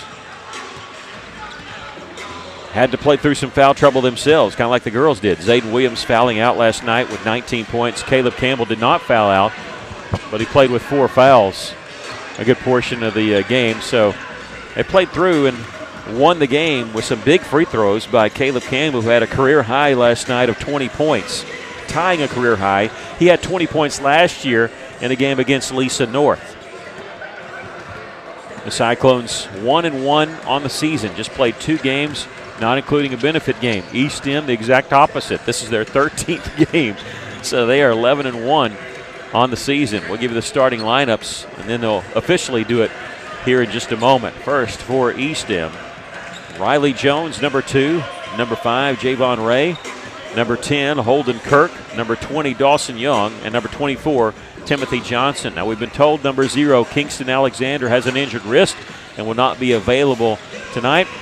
I hate it for him. That could prove to be good for us because I know he had double figures. I watched their games against Cabot and Valley View, and he had double figures in both games, 14 against Cabot, 12 against Valley View. So that is one weapon that eSTEM will not have tonight against your Russellville Cyclones. For Russellville tonight, starting with number 0, Marcellus Olson, number 2, Zayden Williams, number 12, Caden Walton, the sophomore, number 21, Caleb Campbell, the 6'2 senior, and Isaac Guillen, number 35, getting his second start. Again, getting a start because of Andre Lazic, who has been injured. We get to see him play against Sheridan and, of course, in the loss against Bentonville West, but not sure how long he's going to be out. Did not see him dressed out tonight. I could have swore I saw him dressed out tonight, so I was not sure, but I may have been looking at the back of somebody else's head. But Cyclones, even with the victory last night, got to watch that foul trouble. They're not as deep as the girls are, and you get fouls on the key players. And last night it was an odd thing because Zayden Williams had 3. He wasn't the real big one in foul trouble. Caleb was, but he got a foul and then a technical right back-to-back there, and was ejected, and because the technical fouls count as personal fouls, and Russellville had to man it without him for the final minute and a half. But eSTEM, a pretty good basketball team. We mentioned that they're 11-1. They won their first 8 games, including big victories over Cabot, 62-48, a victory against Lisa Academy West. Their only loss is Russellville's only loss. The Cyclones lost to Bentonville West, as did eSTEM. Now, eSTEM's game was a little bit closer. Russellville lost to Bentonville West 74-43 up there. You say, wow, they got blown up by 31 points. They did, but realize Russellville shot so poorly. They were 3 of 17 from the three-point line in that game and only shot 36% overall, so 17% from the three-point line, and they end up losing big. eSTEM lost against Bentonville West by a closer margin, by 8, 54-42, but that's been their only loss. They come into this game tonight on a 3-game winning streak. We'll have official starting lineups here in about a couple minutes.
Good evening, ladies and gentlemen. If you have just joined us, I'd like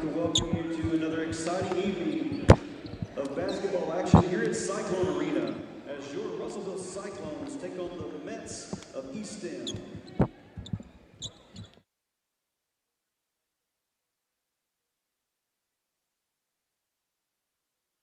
Enthusiasm is what makes these contests truly extraordinary. And now we'd like to welcome our teams to the court. First, our guest team, coached by head coach Monty Patel, assisted by James Sewell, Hunter Mickelson, and Dennis Madison. Please welcome our visiting team, the eSTEM Mets.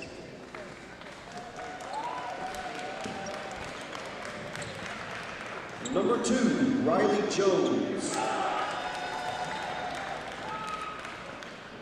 Number 5, Javon Ray.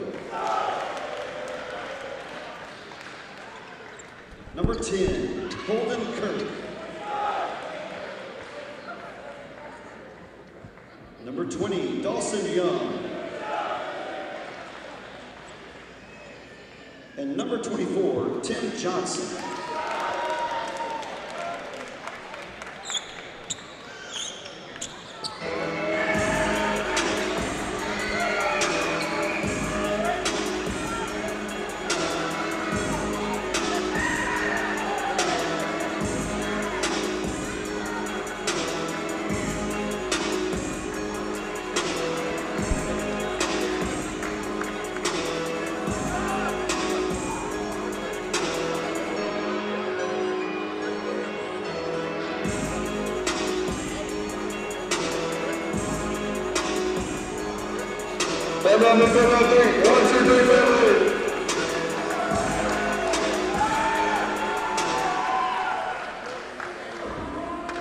Cyclone fans, it's time to make some noise for the home team, starting 5. Coached by head coach Greg Chenault and assisted by Isaac Ragland. Please make some noise as we welcome to the stage your Russellville Cyclones. Starting guard, a junior, number 0, Marcellus Olsen. Starting guard, a junior, number 2, Zach Williams. And starting guard, a sophomore, number 12, Caleb Watson. And at forward, a senior, number 21, Caleb Campbell. And starting at center, a senior, number 35, Isaac Guillen.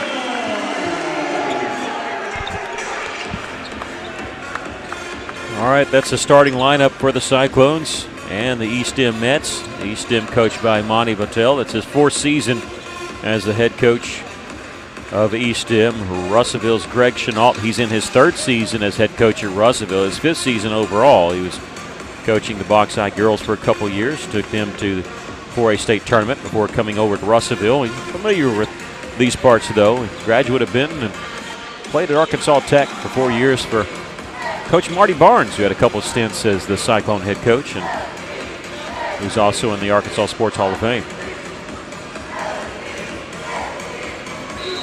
Assistant coach is Isaac Ragland. I did not mention him last night, but he's the new assistant coach. Coach Nahus is still around. He's the head coach at Russellville Junior High, and so he's on the bench tonight. When they don't have games, he'll be joining them on the bench. So he's with us, and we're underway. eSTEM has a lot of guys that can score. A lot of guys that can score in double figures, so you never know where it's going to come from there. Missing the left-handed turnaround was Timothy Johnson, who is a late add. They were actually going to start someone else, and they came up to us about 10 minutes before tip-off and said they were starting Johnson. Missed the left-handed shot there. Russellville getting the rebound. Just limiting them to 1 shot, which I know is a big thing for you. Don't give the other team extra looks at it. Go out of bounds there. The shot clock at 17 does not reset. Caught the visiting coach, I think, right in the stomach. Coach Patel seems to be okay, and there's a three-pointer miss from the corner, and Caleb Campbell getting the rebound on the follow. That one won't go. This one tipped out of bounds off of eSTEM. Well,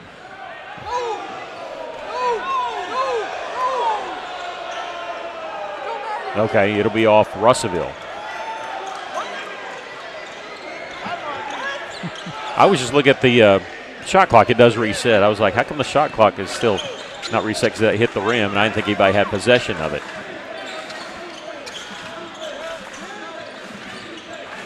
They go inside to Johnson once again and kick it right back out this time. Now he's in the corner. Fakes the three. Needs some help. He's without a dribble. He does get help. 13 seconds to shoot. They'll float this one in the corner. This is Jones. He's right back to Javion Ray. Jones in the corner and almost throw it out of bounds. He saved it. 2 seconds, 1 second. They get the shot off. That one tipped around. Olsen has it for the Cyclones. Marcellus will slow up. He's going to run the point. No, he's going to give it up to Zayden Williams, who stays on the wing. He's checking over Coach Chenaulton, trying to change the play there. At the top is Caden Walton, but they're going to go in the corner. Walton now will get the pass from Olsen. They don't use the screen. They'll shoot the three instead. It's short. Here comes the clear out. Layup. Missed it. Too hard off the backboard. The follow, though, is good there by Holden Kirk, trailing the play. They actually had 2 guys trailing the play. Get the first bucket. Campbell, who could spot up from anywhere. And he's going to spot up from there. And he banks in a three. You got to call that. Bedford. He's smiling about it. His brother over there is not smiling. Andy Campbell, probably the best shooter in the building. Played 4 years at Southwest Baptist. Here's a partially blocked three taken by Kirk. The Cyclones have it on the move. Caleb can play that inside-outside game. Just banked in a three. This one drive, and he's going to be fouled on his way to the basket. Caleb's going to go shoot 2.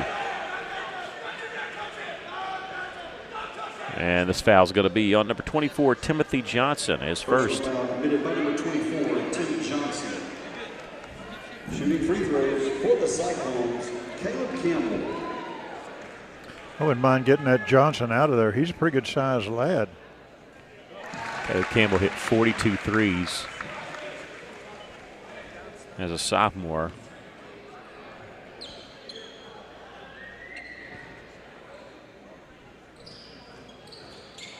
He'll make 1 of 2 here. Jones the rebound. He catches it back from Ray.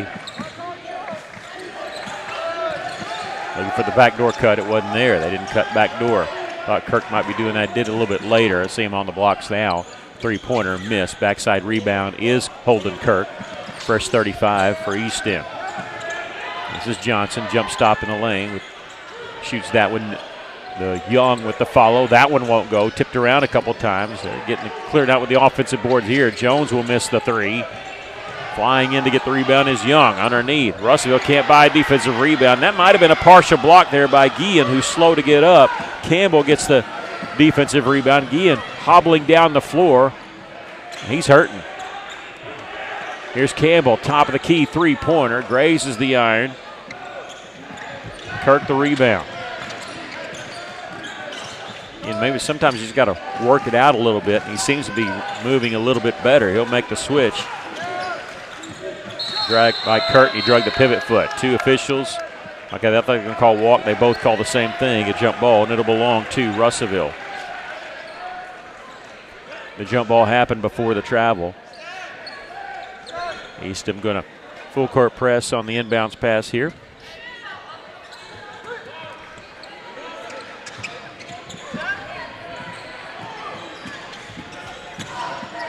Zayden Williams working against Kirk.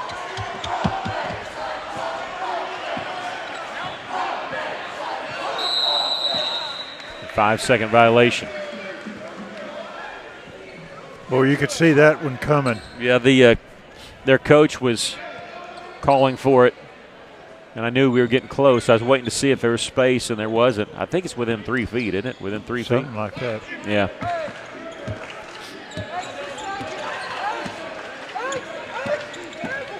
And Williams he was motioning the offense around. Just kind of lost track of it. Nice pass underneath for the layup for Timothy Johnson.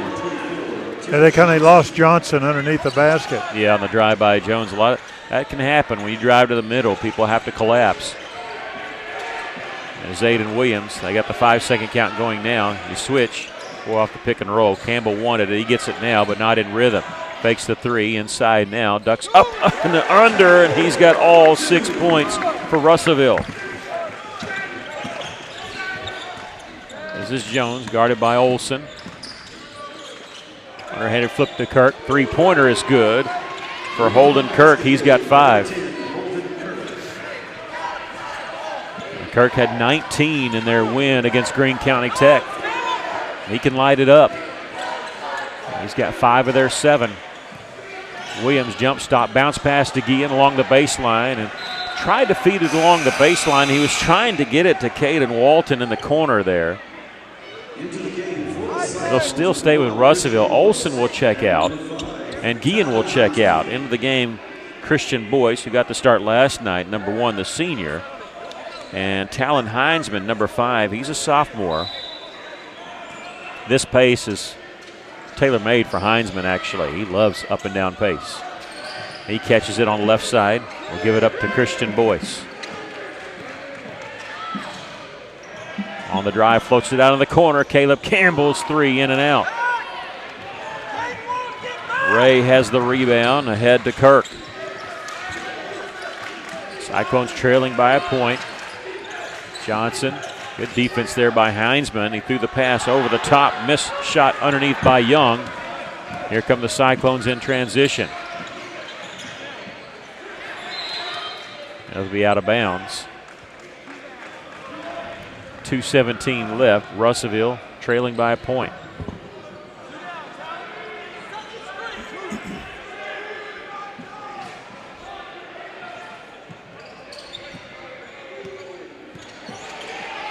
Boyce lost the handle on it, over and back. Was not touched by eSTEM.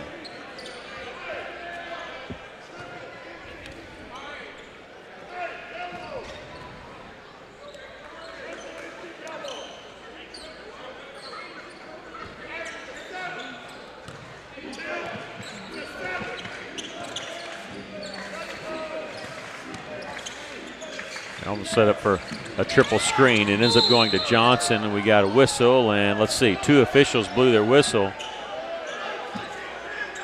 And this one on Campbell. One underneath says a blocking foul. That'll be his first and the team's first. And Coach Chenault trying to change personnel. He actually had Olson out there, but he meant Guillen to go in. He goes in for Boyce. And so trying to figure out who's going where and who's guarding whom. Kirk uses a screen, double team, tried to throw over the top, and was tipped there by Williams, collected by Guillen. Zayden, crossover dribble, attacking Kirk there off the glass, no good, tipped around, and coming out with it is Talon Heinzman. Walton, three-pointer, won't go, whistle foul. This is going to be on Isaac Guillen, his first, and the second team foul on the Cyclones. Guillen doing a good job battling for that rebound. Just had his arm on him, though, and officials saw that.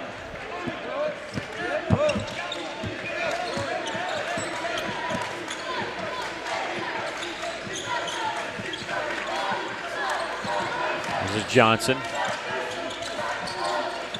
In the corner, 16 seconds to shoot.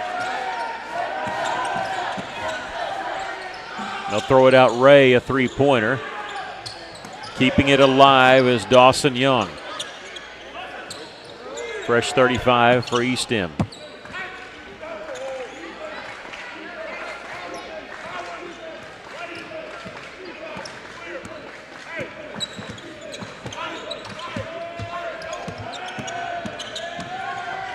Riley Jones drives in, kicks it out to Johnson. He'll let the three fly. And Heinzman the rebound. He'll throw it down to Zayden Williams. A 1-on-3. He'll float a 15-footer. Going back the other way. Jones to Ray. Might have got away with a little bit of a walk. Missed the shot anyway. The foul won't go. Guillen covering up the rebound. Going back. It's back and forth game. This is fun to watch here. Walton, a blocking foul on the spin move. On the floor, so no shooting foul. And that'll be on number 2, Riley Jones. His first, their second. Olsen will check in for Russellville.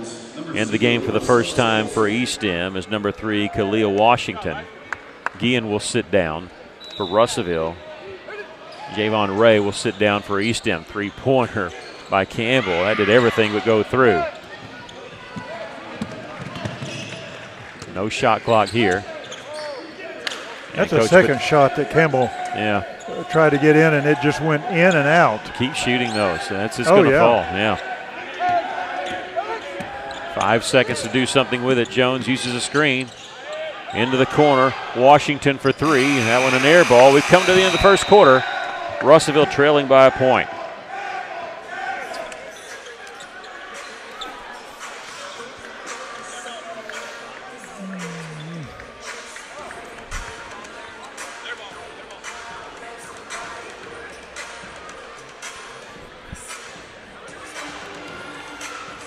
Well, the totals are easy when you have a 7-6 first quarter. 5 points for Holden Kirk, 2 points for Timothy Johnson for eSTEM. For Russellville, all 6 points by Caleb Campbell. That's it.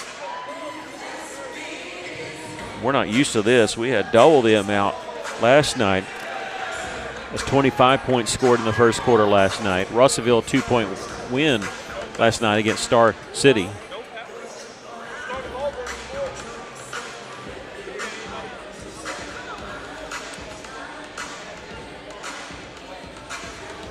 I've watched these officials tonight with the Met coach.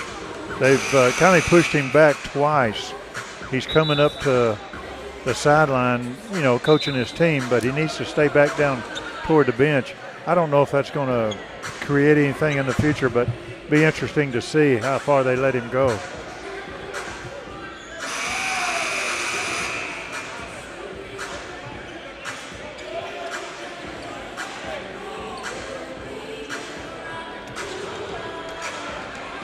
Well, this number 24, Johnson for Met, he looks like a tight end for a football team. He's built fairly well.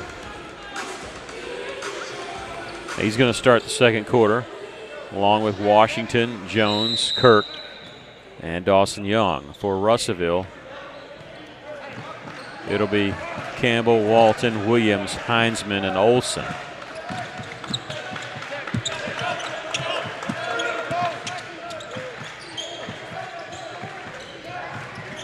This is Washington. It's it back to Johnson on the drive. They have a 3-point lead. Johnson with 4 points.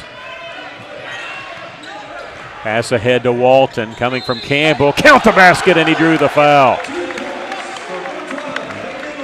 Kirk talking to his teammates said, "You can't get in front of him. Lay off a little bit." Young whistled for that foul, his first. Well, it was a good pass by Campbell. Yeah, that was across the court. He fired it, caught him in stride too. Yeah, and good body control by Walton as he went up, protecting the ball. Caleb shows you why he was a former quarterback. He hit him in stride, gets the assist. Walton going to the free throw line for the and one possibility, and we're all tied.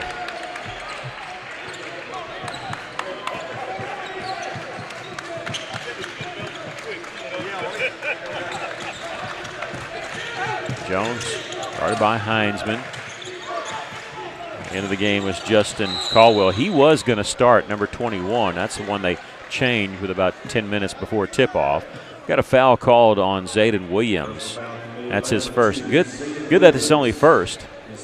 But he's the one that fouled out last night, so I want to make sure we keep it like at 1 or 2. He picked up 3 in the first half last night. That's what Russell struggled with. And then fouled out with 2 minutes left.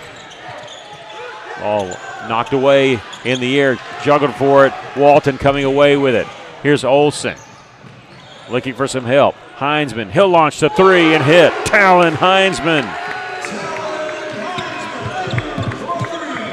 His first 3 made as a Russellville Cyclone here at Cyclone Arena. Heinzman's going to be whistled for the foul, got caught out. See, he only knows one speed. That's full force all the time. So picks up his first, team second. Zayden Williams had picked up the first one this quarter. Remember, they reset the fouls at the end of each quarter. No more 1-and-1. This is Riley Jones near us. Russellville with a 3-point lead. And they'll get a chance at an and one. Justin Caldwell with the bucket. And that's going to be on number 12, Caden Walton, his first, and the team's third.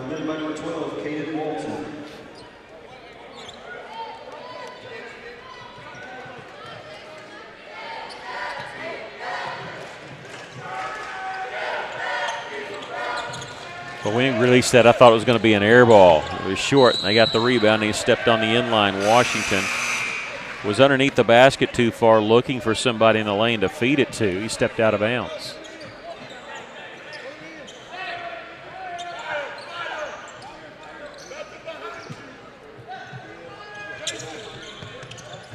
Cyclones hanging on to a 1-point lead. Williams, who has not scored, lost his footing. He'll be whistling for the travel. That's tough there.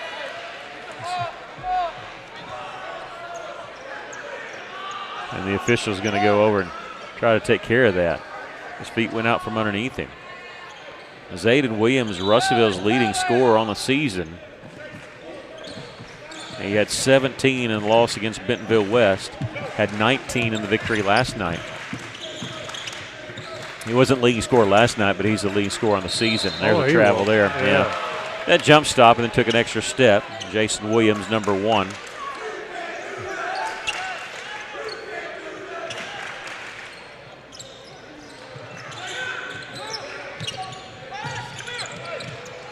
Talon Heinzman saved a turnover there. Campbell back to Talon all the way and whistling a charge. Talon's going to be whistling for his second. And that's the 4th team foul on the Cyclones. So the next one will be shooting foul for them unless it's a player control foul. Under 6 minutes to play here in the first half. Russellville leading by point.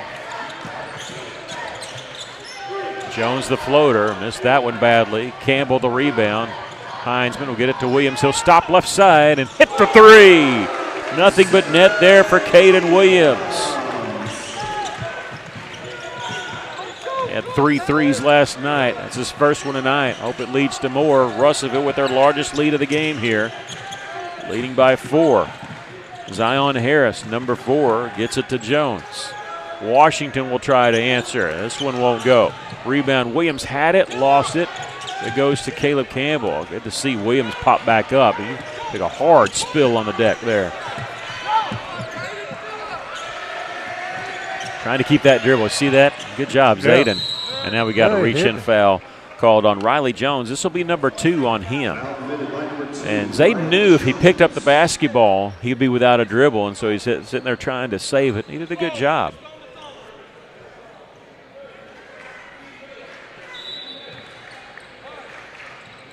Walton gets it to Marcellus for the inbounds pass.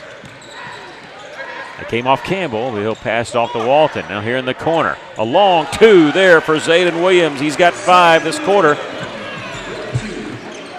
And Russellville up by 6.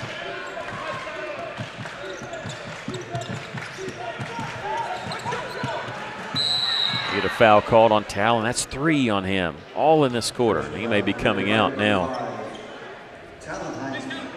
And that's 5, so they'll be shooting 2, and it should be Washington.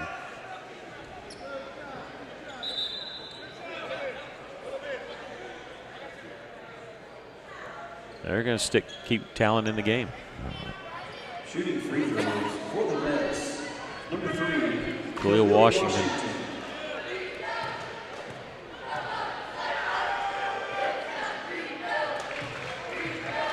That's his first point. Coach Chenault just finding out that, yep, that's 3. Just now finding out that Heinzman's got 3 fouls. Has not made a move to his bench yet.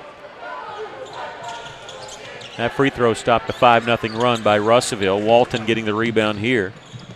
A sophomore ahead to Marcellus. I've got to be careful. Certainly don't want to pick up 4.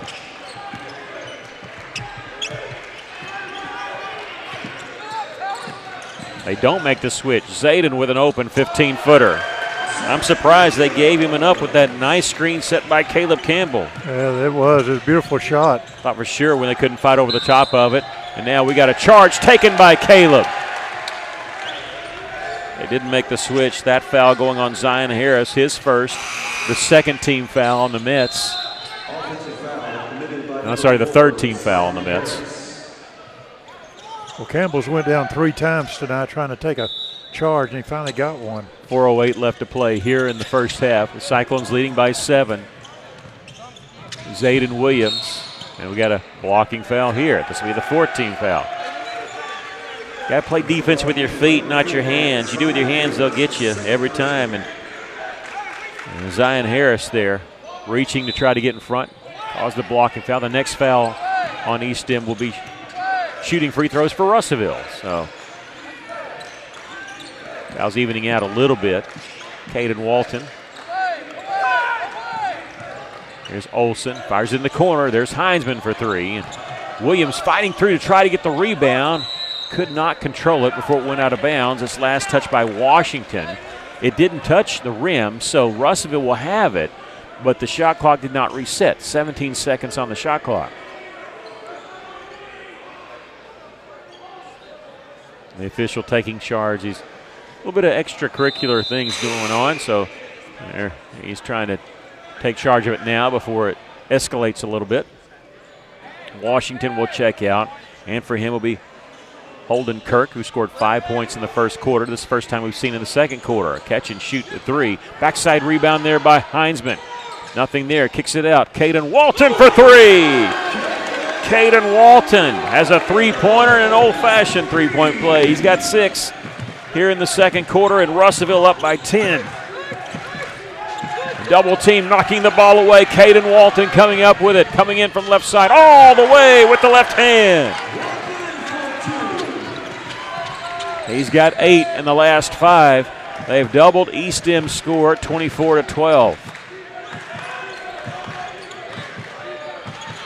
Javen Williams in the corner there to Harris. He's the one that had it knocked away. Nice reverse layup underneath there by Justin Caldwell, who's got 4. Olsen, crossover. Walton, left side. That one's a little short. It drew iron. I think Walton was kind of surprised. He thought Hines was going to pull the trigger on it. Quick down the floor with the left hand, Justin Caldwell. He scored the last 4, and it's an 8-point lead for Russellville.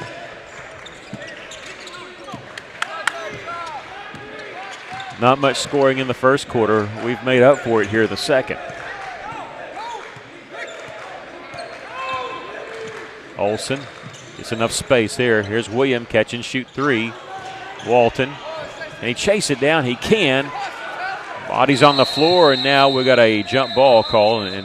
Or is it jump ball or timeout? They're going to say eSTEM got the timeout. And so if eSTEM got the timeout before the jump ball, because they had possession of it, and timeout, eSTEM. That's the first timeout taken for either team. This would be a 30-second timeout.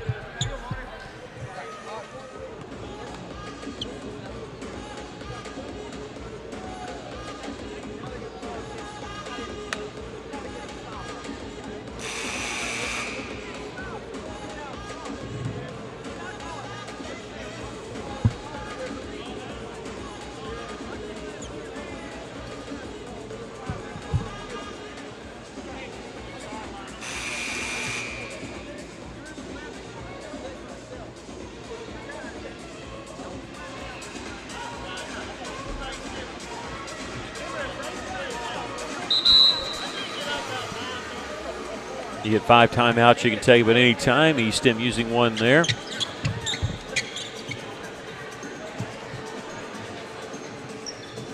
Russellville led by 12. The last 4 points scored by eSTEM's Justin Caldwell. And they have possession to cut into the Russellville lead further.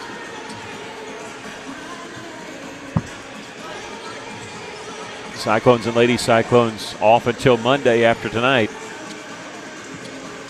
They'll be taking place in the Bologna tournament, the V-Town Showdown. Both playing on Monday. The boys will play at 8 o'clock against Clinton. The girls will play at 6:40 against Westside Greers Ferry. Pregame guarantee. Play Monday, Wednesday, Saturday. Here's a steal by Caleb Campbell. Campbell doesn't have the number, so he's going to slow it up. They don't back off of him smartly because he could have pulled the trigger right there. Caleb needing some help on that right side. He's going to set a screen, but meanwhile, Caden Walton on the drive. Well, it bounced that one in. Very good shot. Walton, a career high as a sophomore, 10 points as a Cyclone. Here's another steal by Campbell. Go ahead to Talon Heinzman coming in right side. Layup for Talon Heinzman. He's got 5. The Cyclones have answered a 4-0 run with a 4-0 run of their own and back to a 12-point lead for the second time. And eSTEM slowing it down just a little bit, setting a screen, little pick and roll. Heinzman playing defense underneath as Russellville made the switch. They'll make another switch here and a steal. Olsen ahead to Walton. He's going to take it all the way for the layup. Caden Walton with 12 all in the second quarter, and Russellville leading by 14. Inside here to Caldwell. Caught without a dribble. They'll work it around into the corner. 20 seconds on the shot clock. Plenty of time.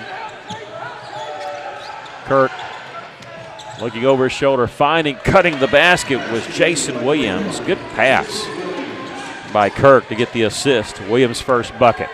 Shot clock is turned off. Russellville can play for one shot if they want to. eSTEM's not going to let them hold it, though. They're going to come out and meet them. We got the 5-second count going. We already saw one against Zayden Williams, but he breaks the distance there, and now we got the count going. Williams without the dribble, double clutch shot. We got an offensive foul, and this will be the second on Zayden Williams. Now on that's not a shooting foul for eSTEM. You can't get double jeopardy. You can't lose the ball and see free throws. So player control foul, it doesn't go as a shooting foul. He kind of leaned into him. I think that's what the official said. It was a good call. Kirk will launch a long three. Had a couple more seconds to play with, but he did get an open look and almost hit it.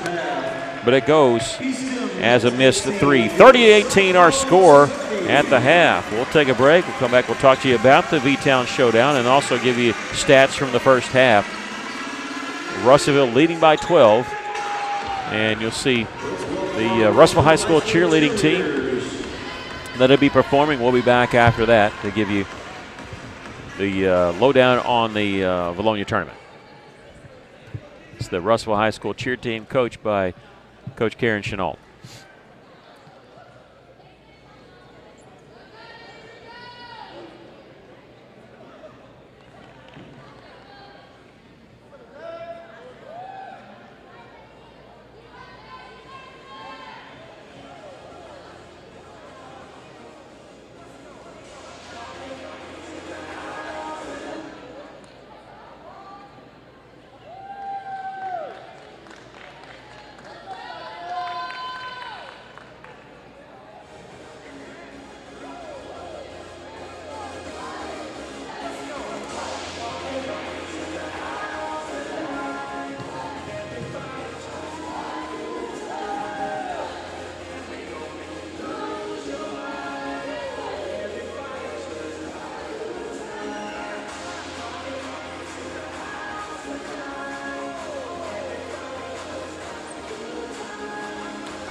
Your Russellville High School cheer team.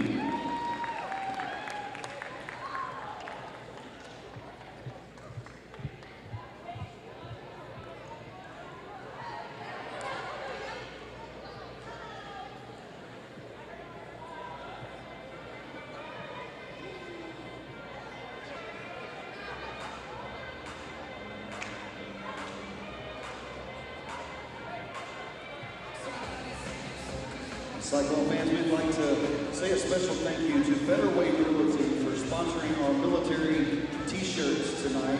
and also serving in the concession stand. Thank you, A Better Way Realty. Also, Cameron Lane and Mike Hilton with Lane Physical Therapy for providing athletic training for our students. Thank you, Cameron Lane and Mike Hilton with Lane Physical Therapy. We'd also like to thank our sponsors for Cyclone Basketball, Van Horn Construction, Razor Polish Incorporated, Tyson Foods, Phoenix Innovations, First State Bank, Harvest Bank, State Farm Insurance Agency, Craig Campbell, Heritage Title and Closing Company, Baker Refrigeration Systems, Horn Hearing Center, Royce Heating and Cooling, Doctors Richardson and Sparks, Brinkus Steakhouse, CJ Butcher Boy Burgers, Felder's Athletics Corner, River Valley. So next week we have the V-Town Showdown in Bologna. The Lady Cyclones will play on Monday at 6:40. They'll be taking on Westside Greers Ferry. The boys will play at 8 o'clock on Monday night against Clinton. And so we'll have both games for you here on our YouTube channel.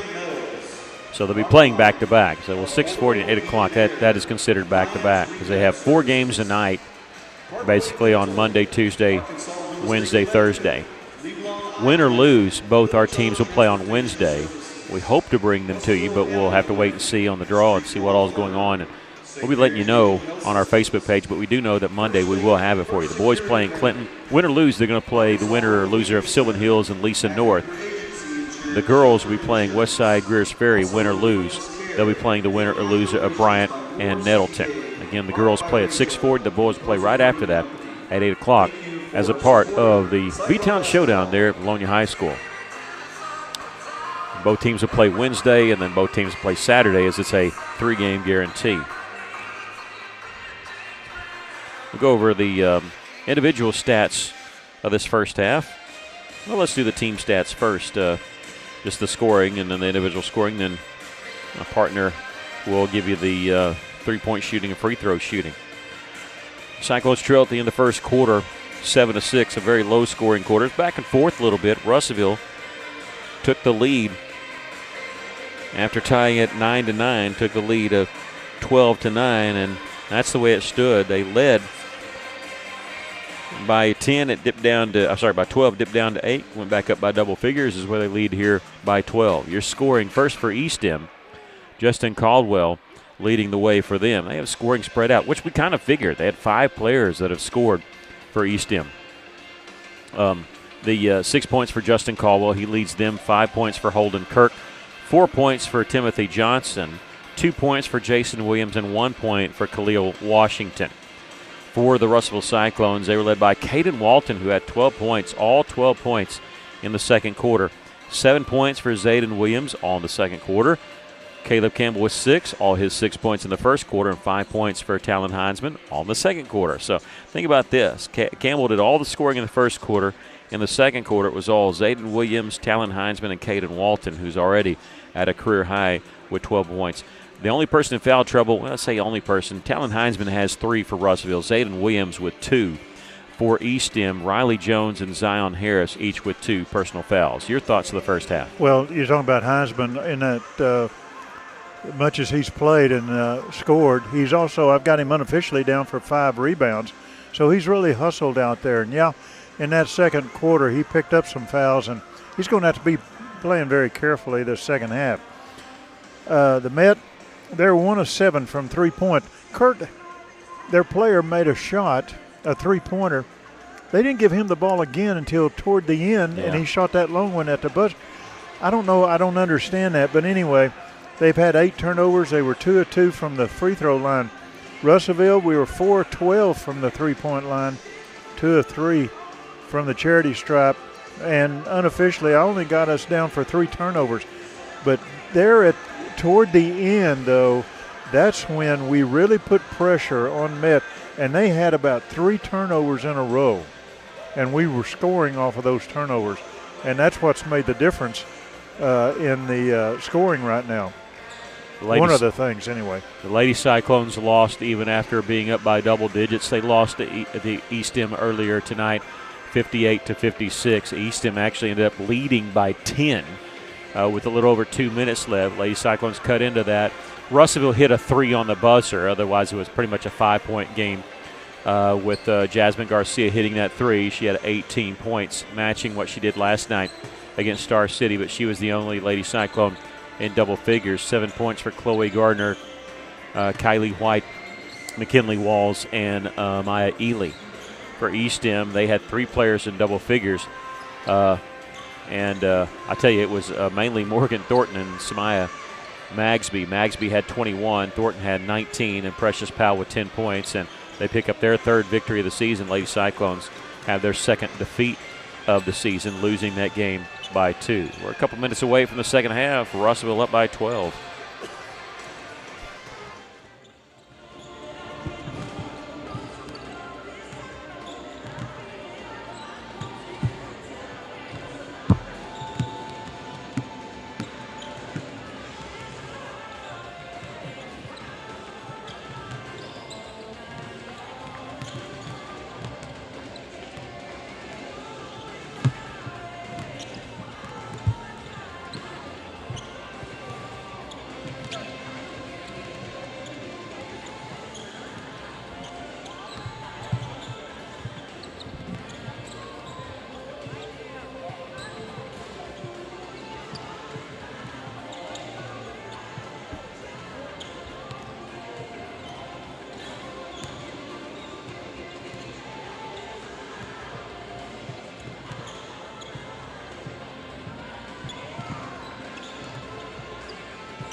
Appreciate you joining us tonight on the Cyclone booth. We will be doing radio some point in December, but until, like I said, football season is over, got to wait for all that to clear out, kind of catch their breath there at the station. But we're happy to bring you as many games as we can, and please click the subscribe button, click the like button. We like to see the subscriptions go up. We don't make any money off of this, so that's all we got. So if you at least do that, click like, that gives us a little bit that we like to gloat around and show that we're getting more likes and subscriptions than the other schools. So we appreciate that so much.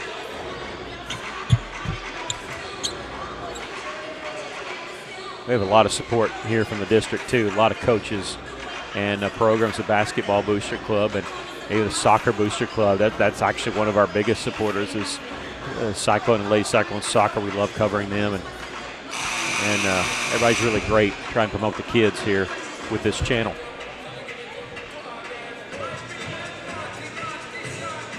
Chase Canfield working the behind the scenes on the camera. I've tried to get him to talk before. Maybe if I hook him up for a 3-man crew, he'll talk. There's 2 men. He wouldn't say a word. He had a live mic and didn't say a word. Look at him. He's grinning and shaking his head. Yeah, no. I'm telling you, the game that you weren't here, he had a live mic and he never said a word. Maybe if I gave it to Maggie, she would say something. Are you holding out for more pay? Is that what maybe that's what it is. Wait, I think it'd be cool to do a 3-man. Oh, I think it'd be great. Yeah, especially because he played, so he would know. All right, let's get going here on the second half. Walton, Campbell, Heinzman with 3 fouls, and Williams and Olson, the starters of the second half for Russellville. They got Young, Johnson, Caldwell. Check that, not Caldwell. It's Riley Jones and Kirk, and I'm missing a guy. I thought I saw 21. Oh, Javen Ray, number 5. The 24 looked like a 21 there for a minute. Here's Olson driving, double clutch on the shot. Got the shooter's bent. You know, he can score when he needs to.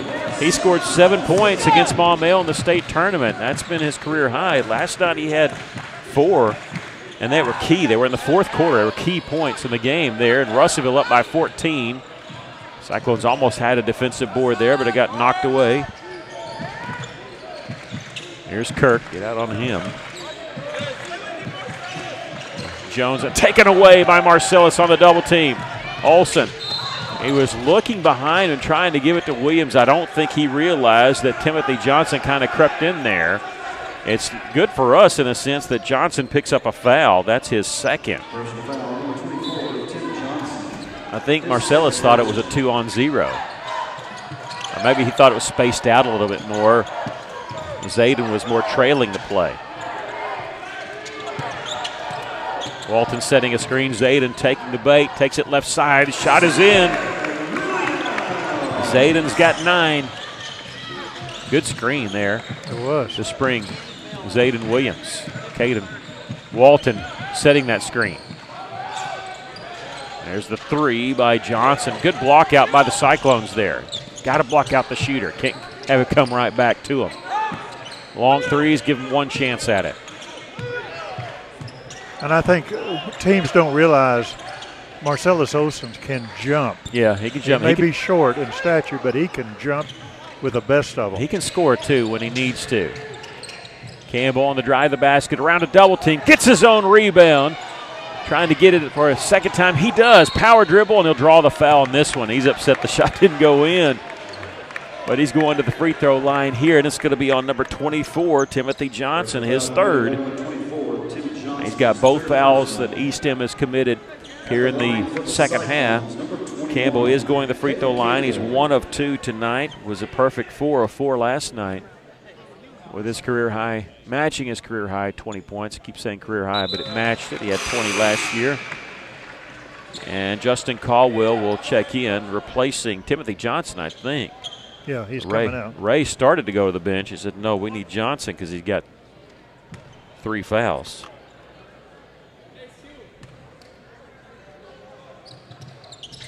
Campbell will hit them both. 2 free throws by Caleb, a 2 by Zayden, and a 2 by Marcellus. That's been the scoring of the 3rd quarter for Russellville.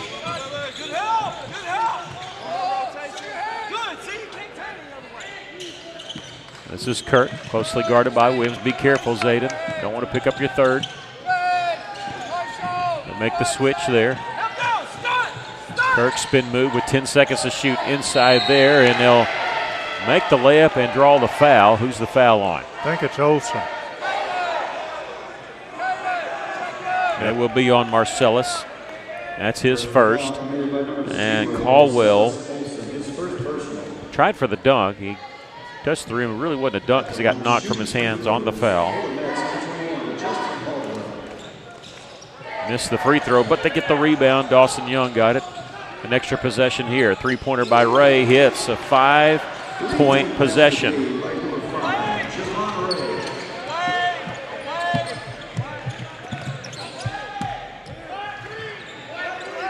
We were up by 18, and now it's down to 13 with that 5 points. Here's Walton trying to answer.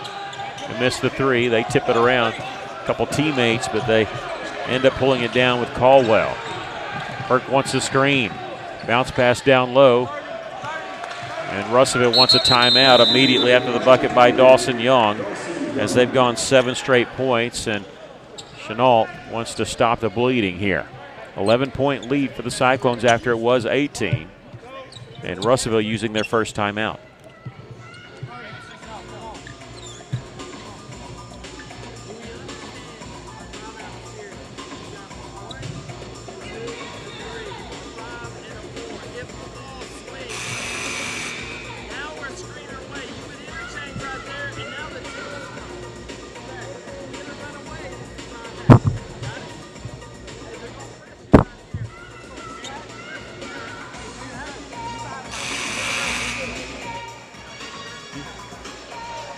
Yeah.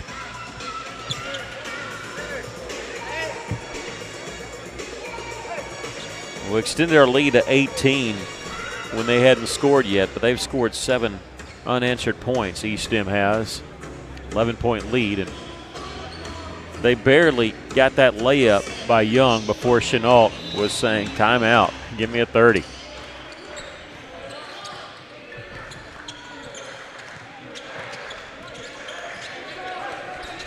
eSTEM's not going away. They're 11-1 for a reason.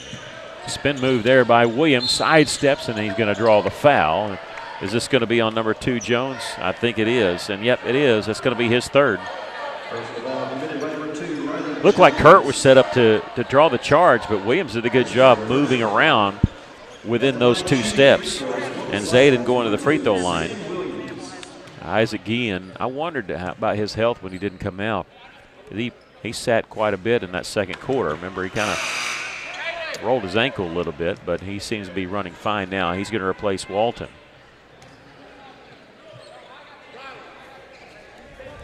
Russellville without Andre Lazic, who injured his ankle and was not playing yesterday or tonight. Don't know how long they're going to be without him. He started the benefit game against Sheridan and started the game against Bentonville West. Zayden makes 1 of 2. So it's no longer 7 unanswered points, but they do hit that one.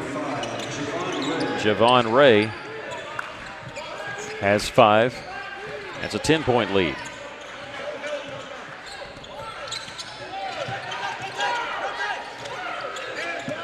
They're saying take Williams. He was being passed off there by Young, who had to get down in the corner. Caleb Campbell left him open briefly. 12 seconds to shoot. Williams on the drive. Boy, what a move to get an open look there. How did he get that shot up without being blocked? And eSTEM will turn it over on the long pass. They had an opening there. And Zayden with 12. And that's the Cyclones' lead. Cyclones going to have to remember that and put a man back there. Yeah.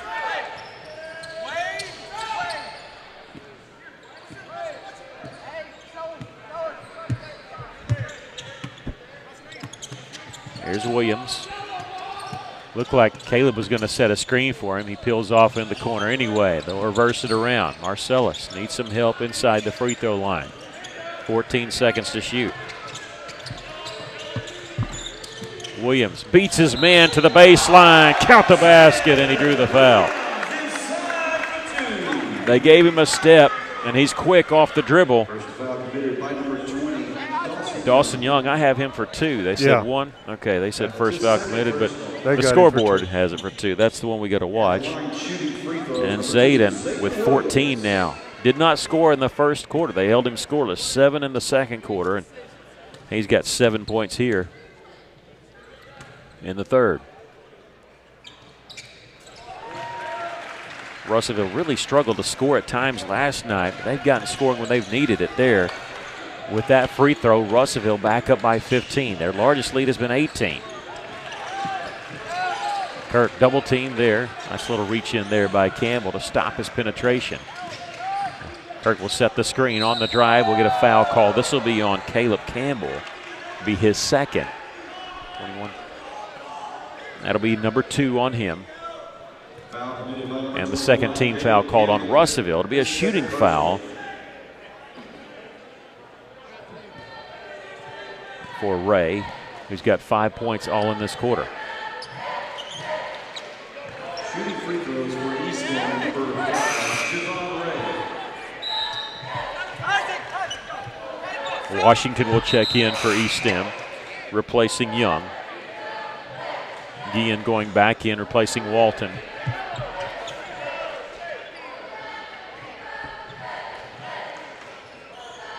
Everybody.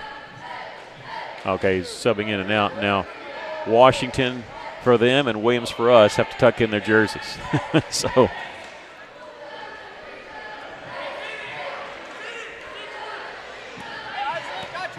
the longest we've had between 2 free throws that I can remember. Missed them both. There's Heinzman getting the rebound.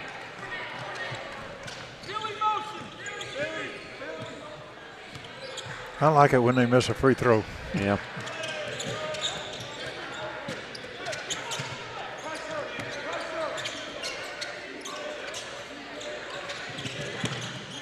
Come with a double team. They leaves Williams open. Right side three-pointer missed. Can he chase it down in the corner? He can't. They were so on Williams, and then that man left him to come double Caleb Campbell. Surprised me a little bit there.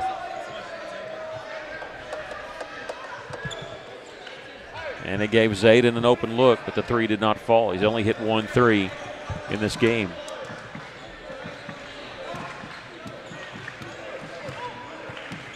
Jones coming over near Patel to get the instructions once again. Monty Patel. This is his first head coaching job, the 4th season here at eSTEM. Nice feed underneath from Kirk to Caldwell for the reverse layup. He's got 10 and a timeout. Called by Patel, I believe. It is going to be by the Mets. 30-second timeout. Their first one used. Monty Patel, I mentioned this is his first head coaching job. He was an assistant at North Little Rock and at Marion at Jacksonville. He actually was part of the state championship team in Jacksonville back in 2020. He also does a lot of work with AAU. It seemed to be the right fit for the Mets last year. They won 25 games, lost 13. That's coming off a 9-win season. They were 9-26 the year before, won 25 last year, lost in the second round of the state playoffs to Camden Fairview.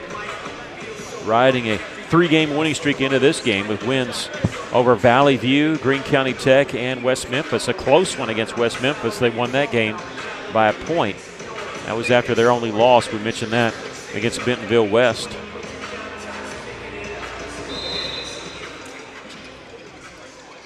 See these teams that don't play football, they get to play a lot more basketball, especially in girls basketball when they don't have a volleyball team. This is our third game, and it's their 13th game. I mentioned that they had 4 timeouts left. They actually have 3 left. Here's a three-pointer missed by Campbell. Long rebound comes out to Ray. Russellville up by 13. Again, nice feed by Kirk. I get tired of saying that. Well, that's about 3 times that Russellville's let that guy get behind them. Yeah. And anytime they drive toward the middle, he's going to be open. We've got to send a man back. Yeah, and he's beating us off the dribble, and that's also why he's getting the feed underneath. Lead is 11 for the Cyclones. Minute 44 left to play here in the third.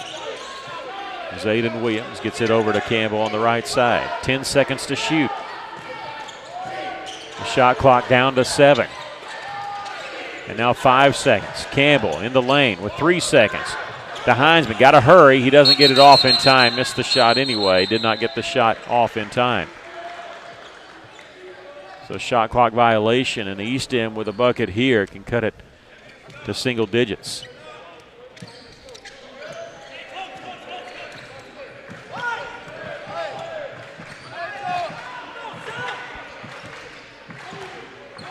Jones taking his time.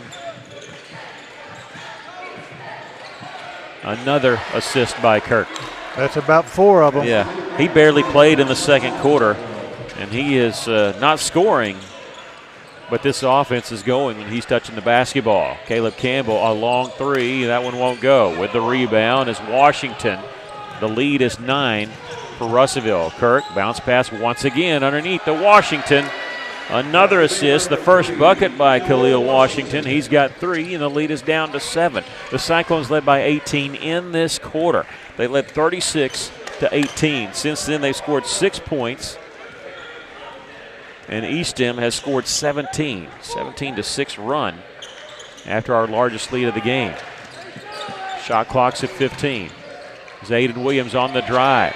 Missed the shot. Campbell, pump fake, he goes up, and he's fouled. I tell you, I thought Zayden was more fouled than Caleb. But either way, the foul's going to go on Washington. That's his first. I'm not saying he wasn't. I just thought I heard a slap when Zayden was on the drive.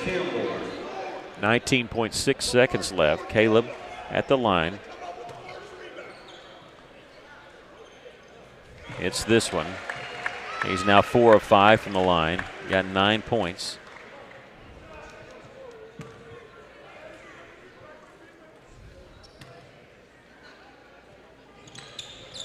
Boy, these free throws are so critical when you're in a tight game like this, especially when the other team's making a run. 10 points for Caleb.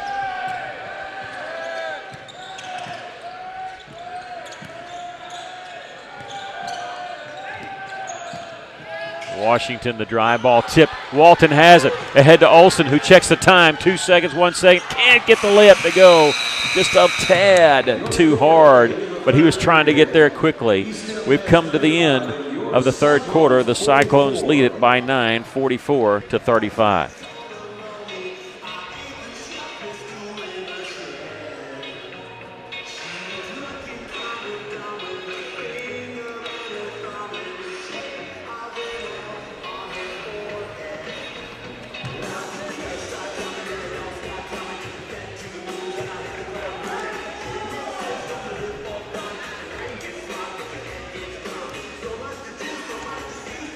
One more quarter to go.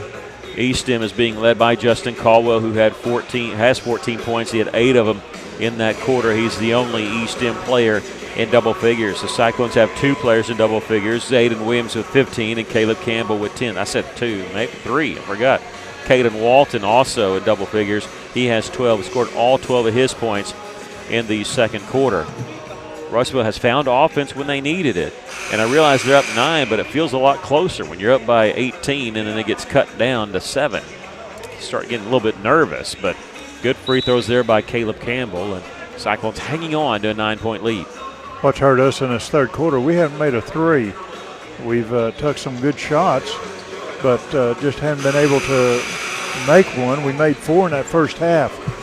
We need to pick up on that if we can. But the main thing is we got to tighten our defense and not let them get behind us underneath the basket. Yeah, 4 made threes by 4 different players. Zayden Williams, Talon Heinzman, Caden Walton, and Caleb Campbell. Love to see those guys collectively get hot here in the fourth quarter.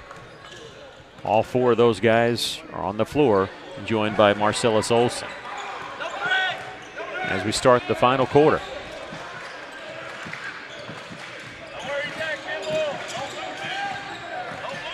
There's Jones with 18 seconds on the shot clock. He's dribbled the entire time.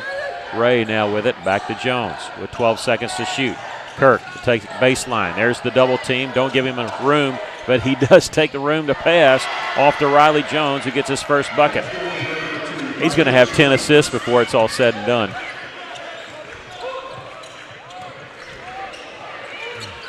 If he doesn't already. The lead is 7 for Russellville. Campbell, drop step there, creating some space. Shot partially blocked, getting his own rebound, missed with the left hand. There's Walton, Caden Walton, that one missed. Campbell has it, knocked to the floor. They're going to call travel. And now one official blows. They're going to talk about this and see if he was knocked to the floor. Oh, no, I don't know what they talked. Maybe they said something. I didn't see what the other official blew his whistle, and I don't know what the discussion was. I didn't see the signal. Yeah.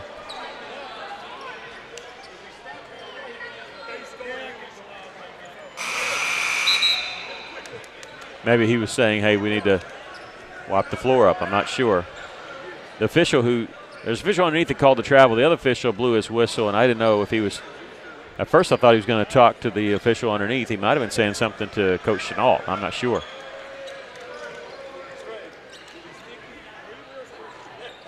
Of course, he might have just been saying, hey, we need to take care of that on the floor there.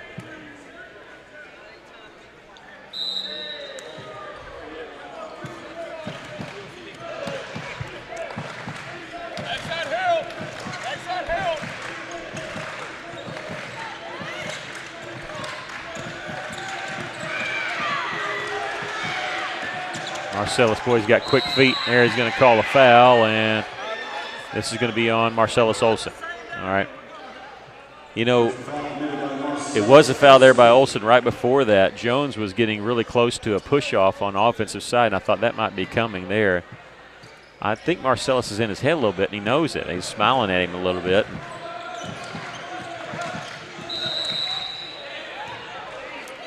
That's a touch. And we're going to get a foul called on Marcellus again. So this will be 3 on him. And the second team foul called on the Cyclones. This one will be inbounded along the baseline.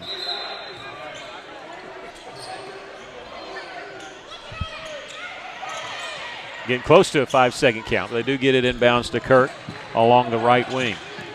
He'll use a screen in the lane. Caught without a dribble.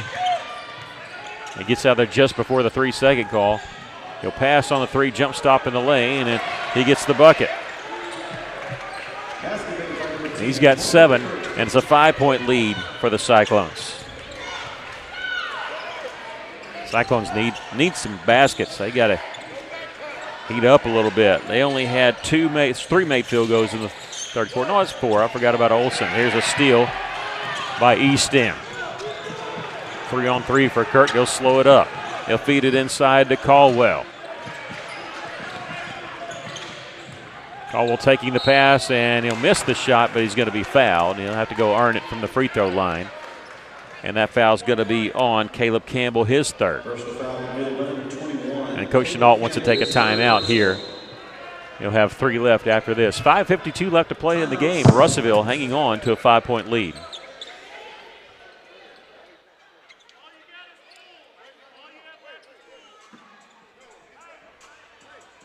That's 1:30.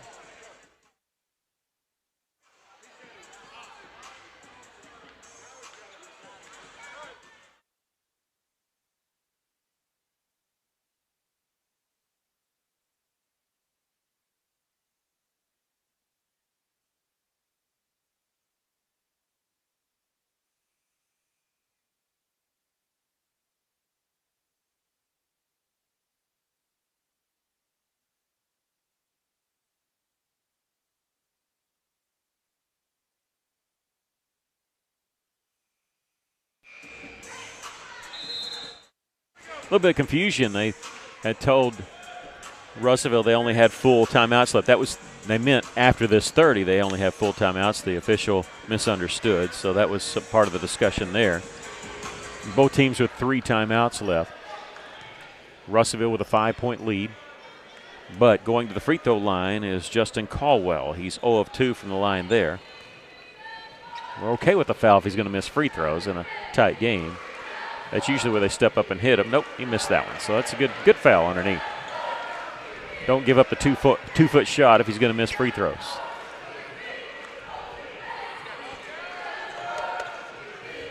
And that foul on Campbell, he's got 3. Olson's got 3. Heinzman's got 3. All those guys on the floor right now. They'll make 1 of 2. Caldwell now with 15 points. The lead is 4.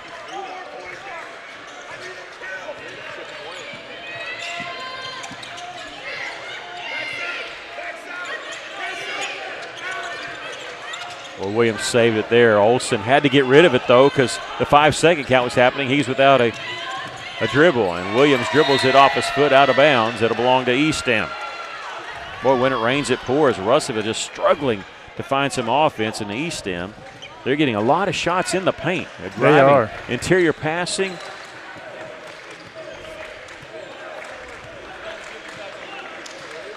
Russellville needs a stop. Maybe a fast break going the other direction. Kirk will bounce it back out on the right side with 17 seconds to shoot. Three-pointer by Caldwell, an air ball. Let him shoot it from out there. I'm fine with that. Walton the rebound for the Cyclones. Caleb Campbell open. He'll miss the 3. That was a fancy pass there by Williams. Oh, a steal there by Marcellus Olson.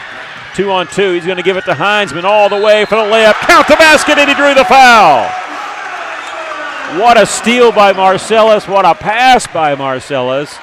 And the toughness by Talon Heinzman to hang in there, make the layup, and the foul being drawn. That foul is going to be on Jason Williams, his first, and that's the first foul committed there by eSTEM. Their coach is upset about that one, but good grief, they played almost the whole quarter and no fouls on them. Yeah. Talon will miss the free throw, and we'll get a foul called on the Cyclones, and this will be on Zayden Williams, his third. Yeah, 3. So 4 players now with 3 fouls for the Cyclones. All 3 on the floor.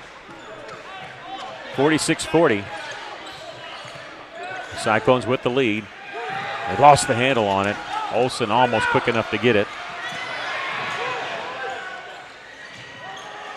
Kirk double team without a dribble. Cutting inside is Ray.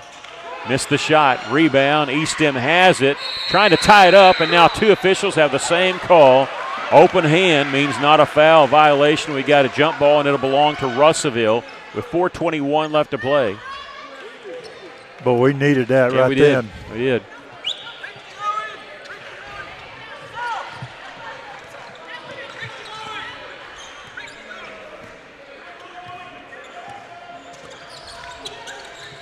Williams left open in the corner.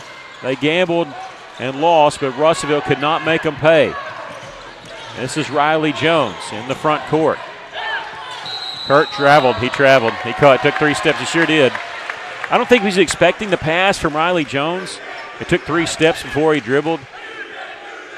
Here's the funny thing. You can pick up your pivot foot and pass or shoot, but you pick up your pivot foot and dribble, they'll get you for traveling every time.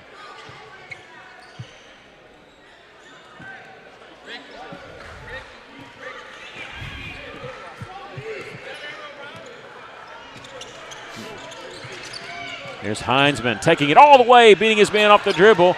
Campbell with the rebound. The follow, that one won't go. Tipped around. Russell all over the glass, just can't cash in.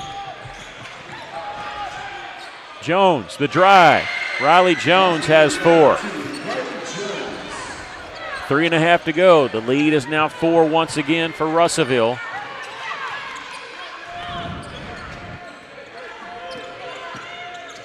Heinzman near the top. Zayden again beating his man, looking in the corner. Pass was deflected. He was trying to go to Heinzman there in the corner. Ahead here to Ray. Layup is good. It's a 2-point game and a timeout called by who? I believe Coach Chenault just called a 60-second timeout. 3:09 left. Russellville led by as many as 18 here in the second half. It is now a 2-point lead, 46-44.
Russellville with 2 more timeouts remaining. eSTEM with 3.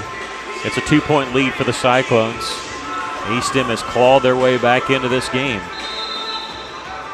with shots from inside the paint.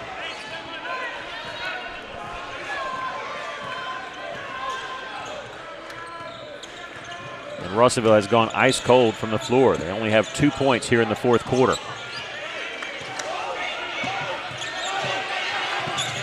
Zayden Williams shakes his man a little bit.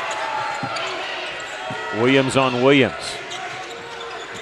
Olsen with 10 seconds on the shot clock. Inside the free throw line, up and under. The scoop! Marcellus Olsen with a little finger roll.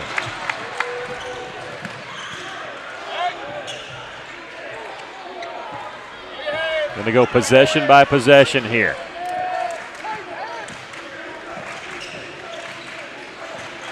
This is Jason Williams. The drive. A foul called. This will be on who? Anybody's going to probably be their 4th. This is going to be on number 12, Caden Walton, the only guy on the floor that doesn't have 3 fouls. Yeah. So, yeah, glad it's on him. And Jason Williams to the free throw line to shoot 2.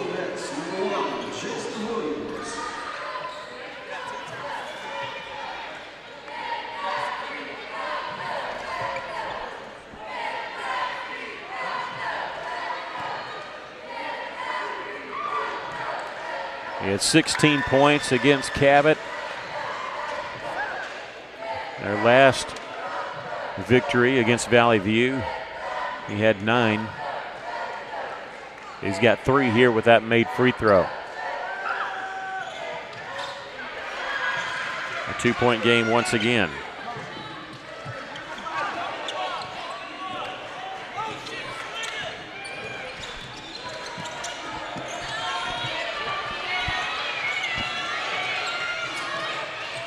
This is Walton, swing it over to Olsen.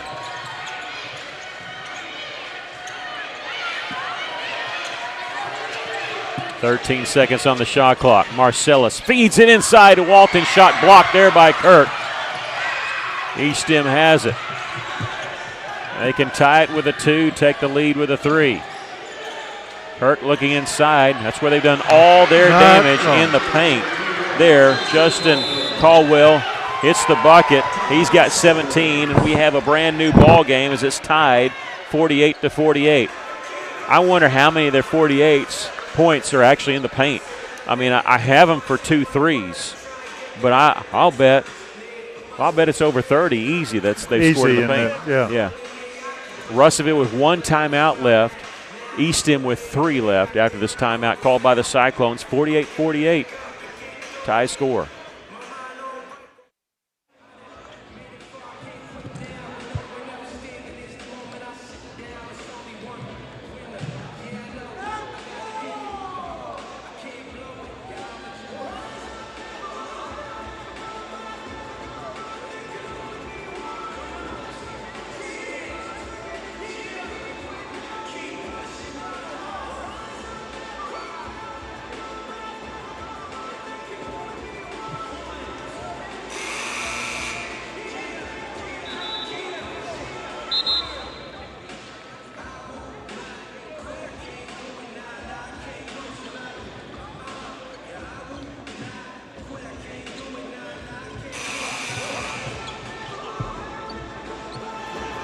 Minute 36 left to go in the game.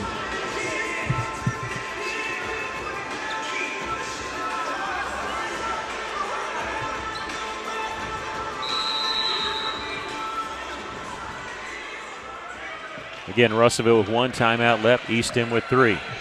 5 fouls called on the Cyclones, 1 on the Mets. That means any foul we commit will put them on the free throw line. They have to foul us 4 more times before it's an automatic.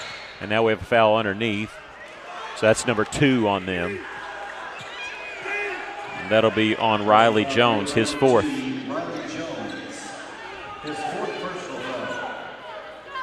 3 more before we get to shoot, but it's a fresh 35. Heinzman in the corner, open off the inbounds pass. Hits the 3! Talon Heinzman in double figures with that bucket, and he gives the Cyclones the lead.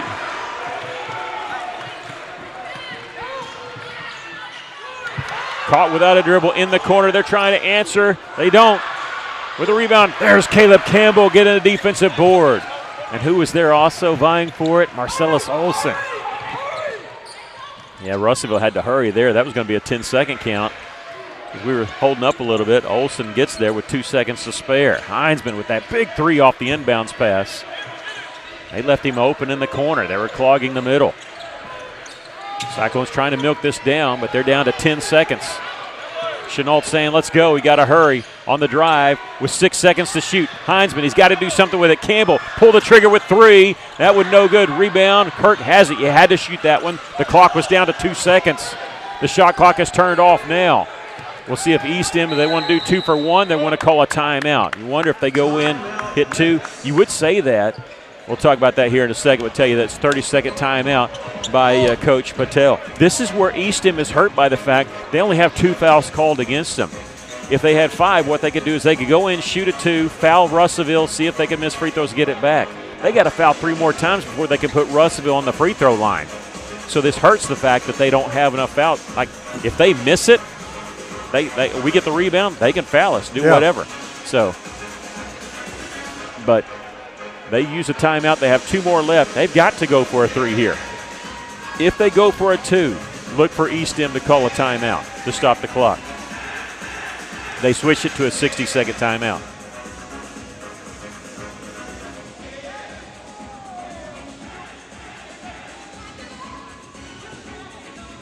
Let them shoot the 3, but we have got to watch underneath that basket.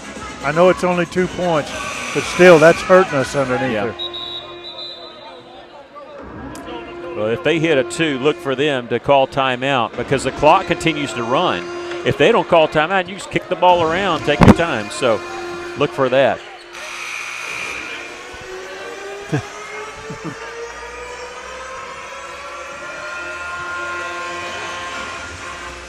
Trying everything for good luck. Yes, right.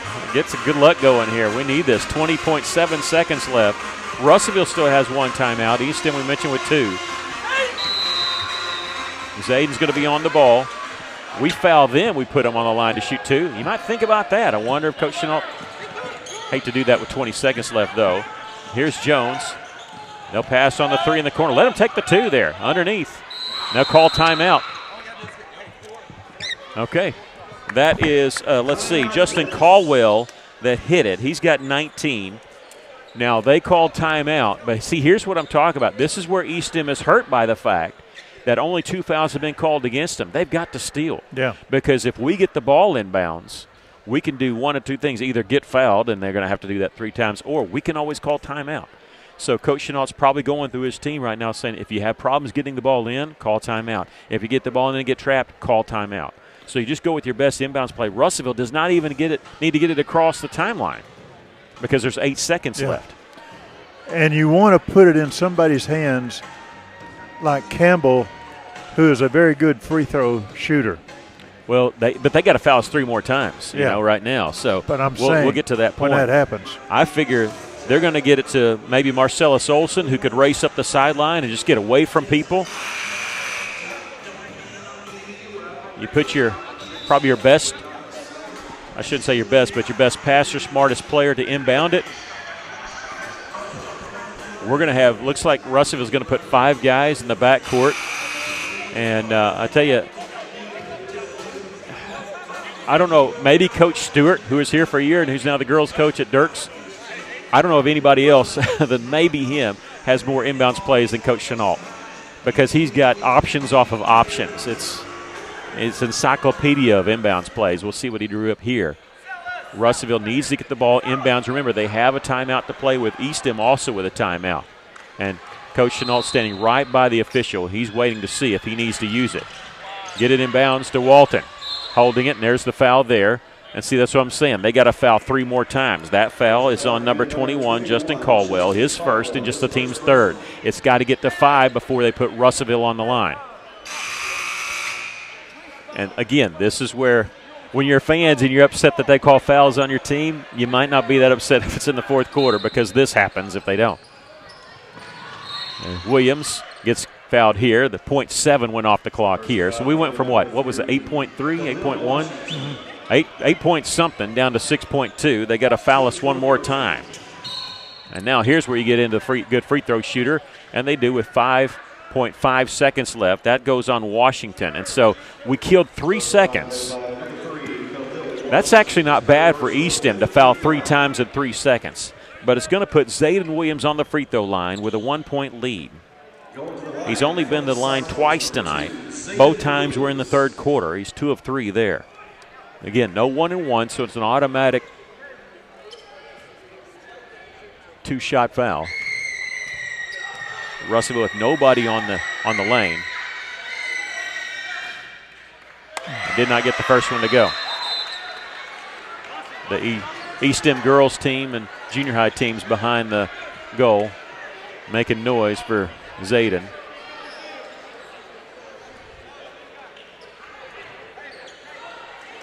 He said if he makes it, he wants a timeout. That's what eSTEM's coach said. So if Zayden makes this when he wants a timeout, he missed it. And they won the timeout anyway. 5 seconds left. 5.0 seconds left. We were in this situation last night. Russellville was up 2, and the other team had the ball inbounds. Russellville was the one that got the timeout last night.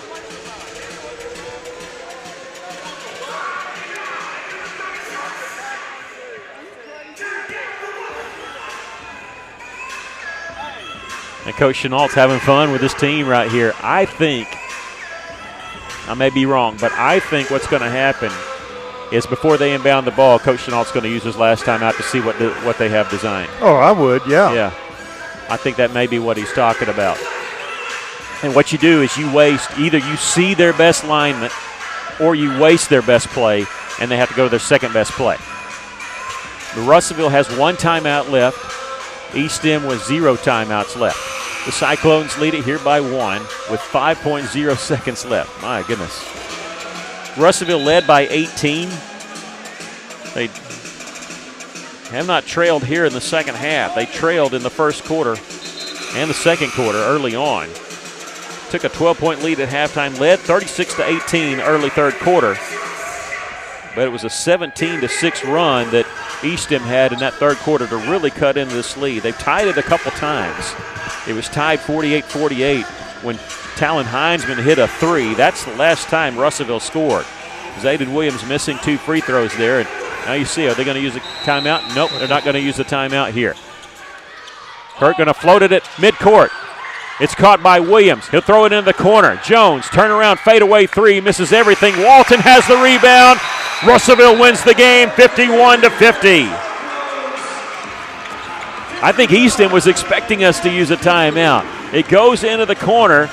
The turnaround fadeaway three misses everything. Great defense by the Cyclones. Great defense. And Russellville pulls off, maybe say an upset. Yeah, maybe say an upset here because eSTEM coming into the game 11-1. Their only loss was an 8-point loss to Bentonville West. The Cyclones pulling an upset here over eSTEM 51-50. Well, give us just a minute to do some totaling for you. We'll have totals for the game here in just a moment.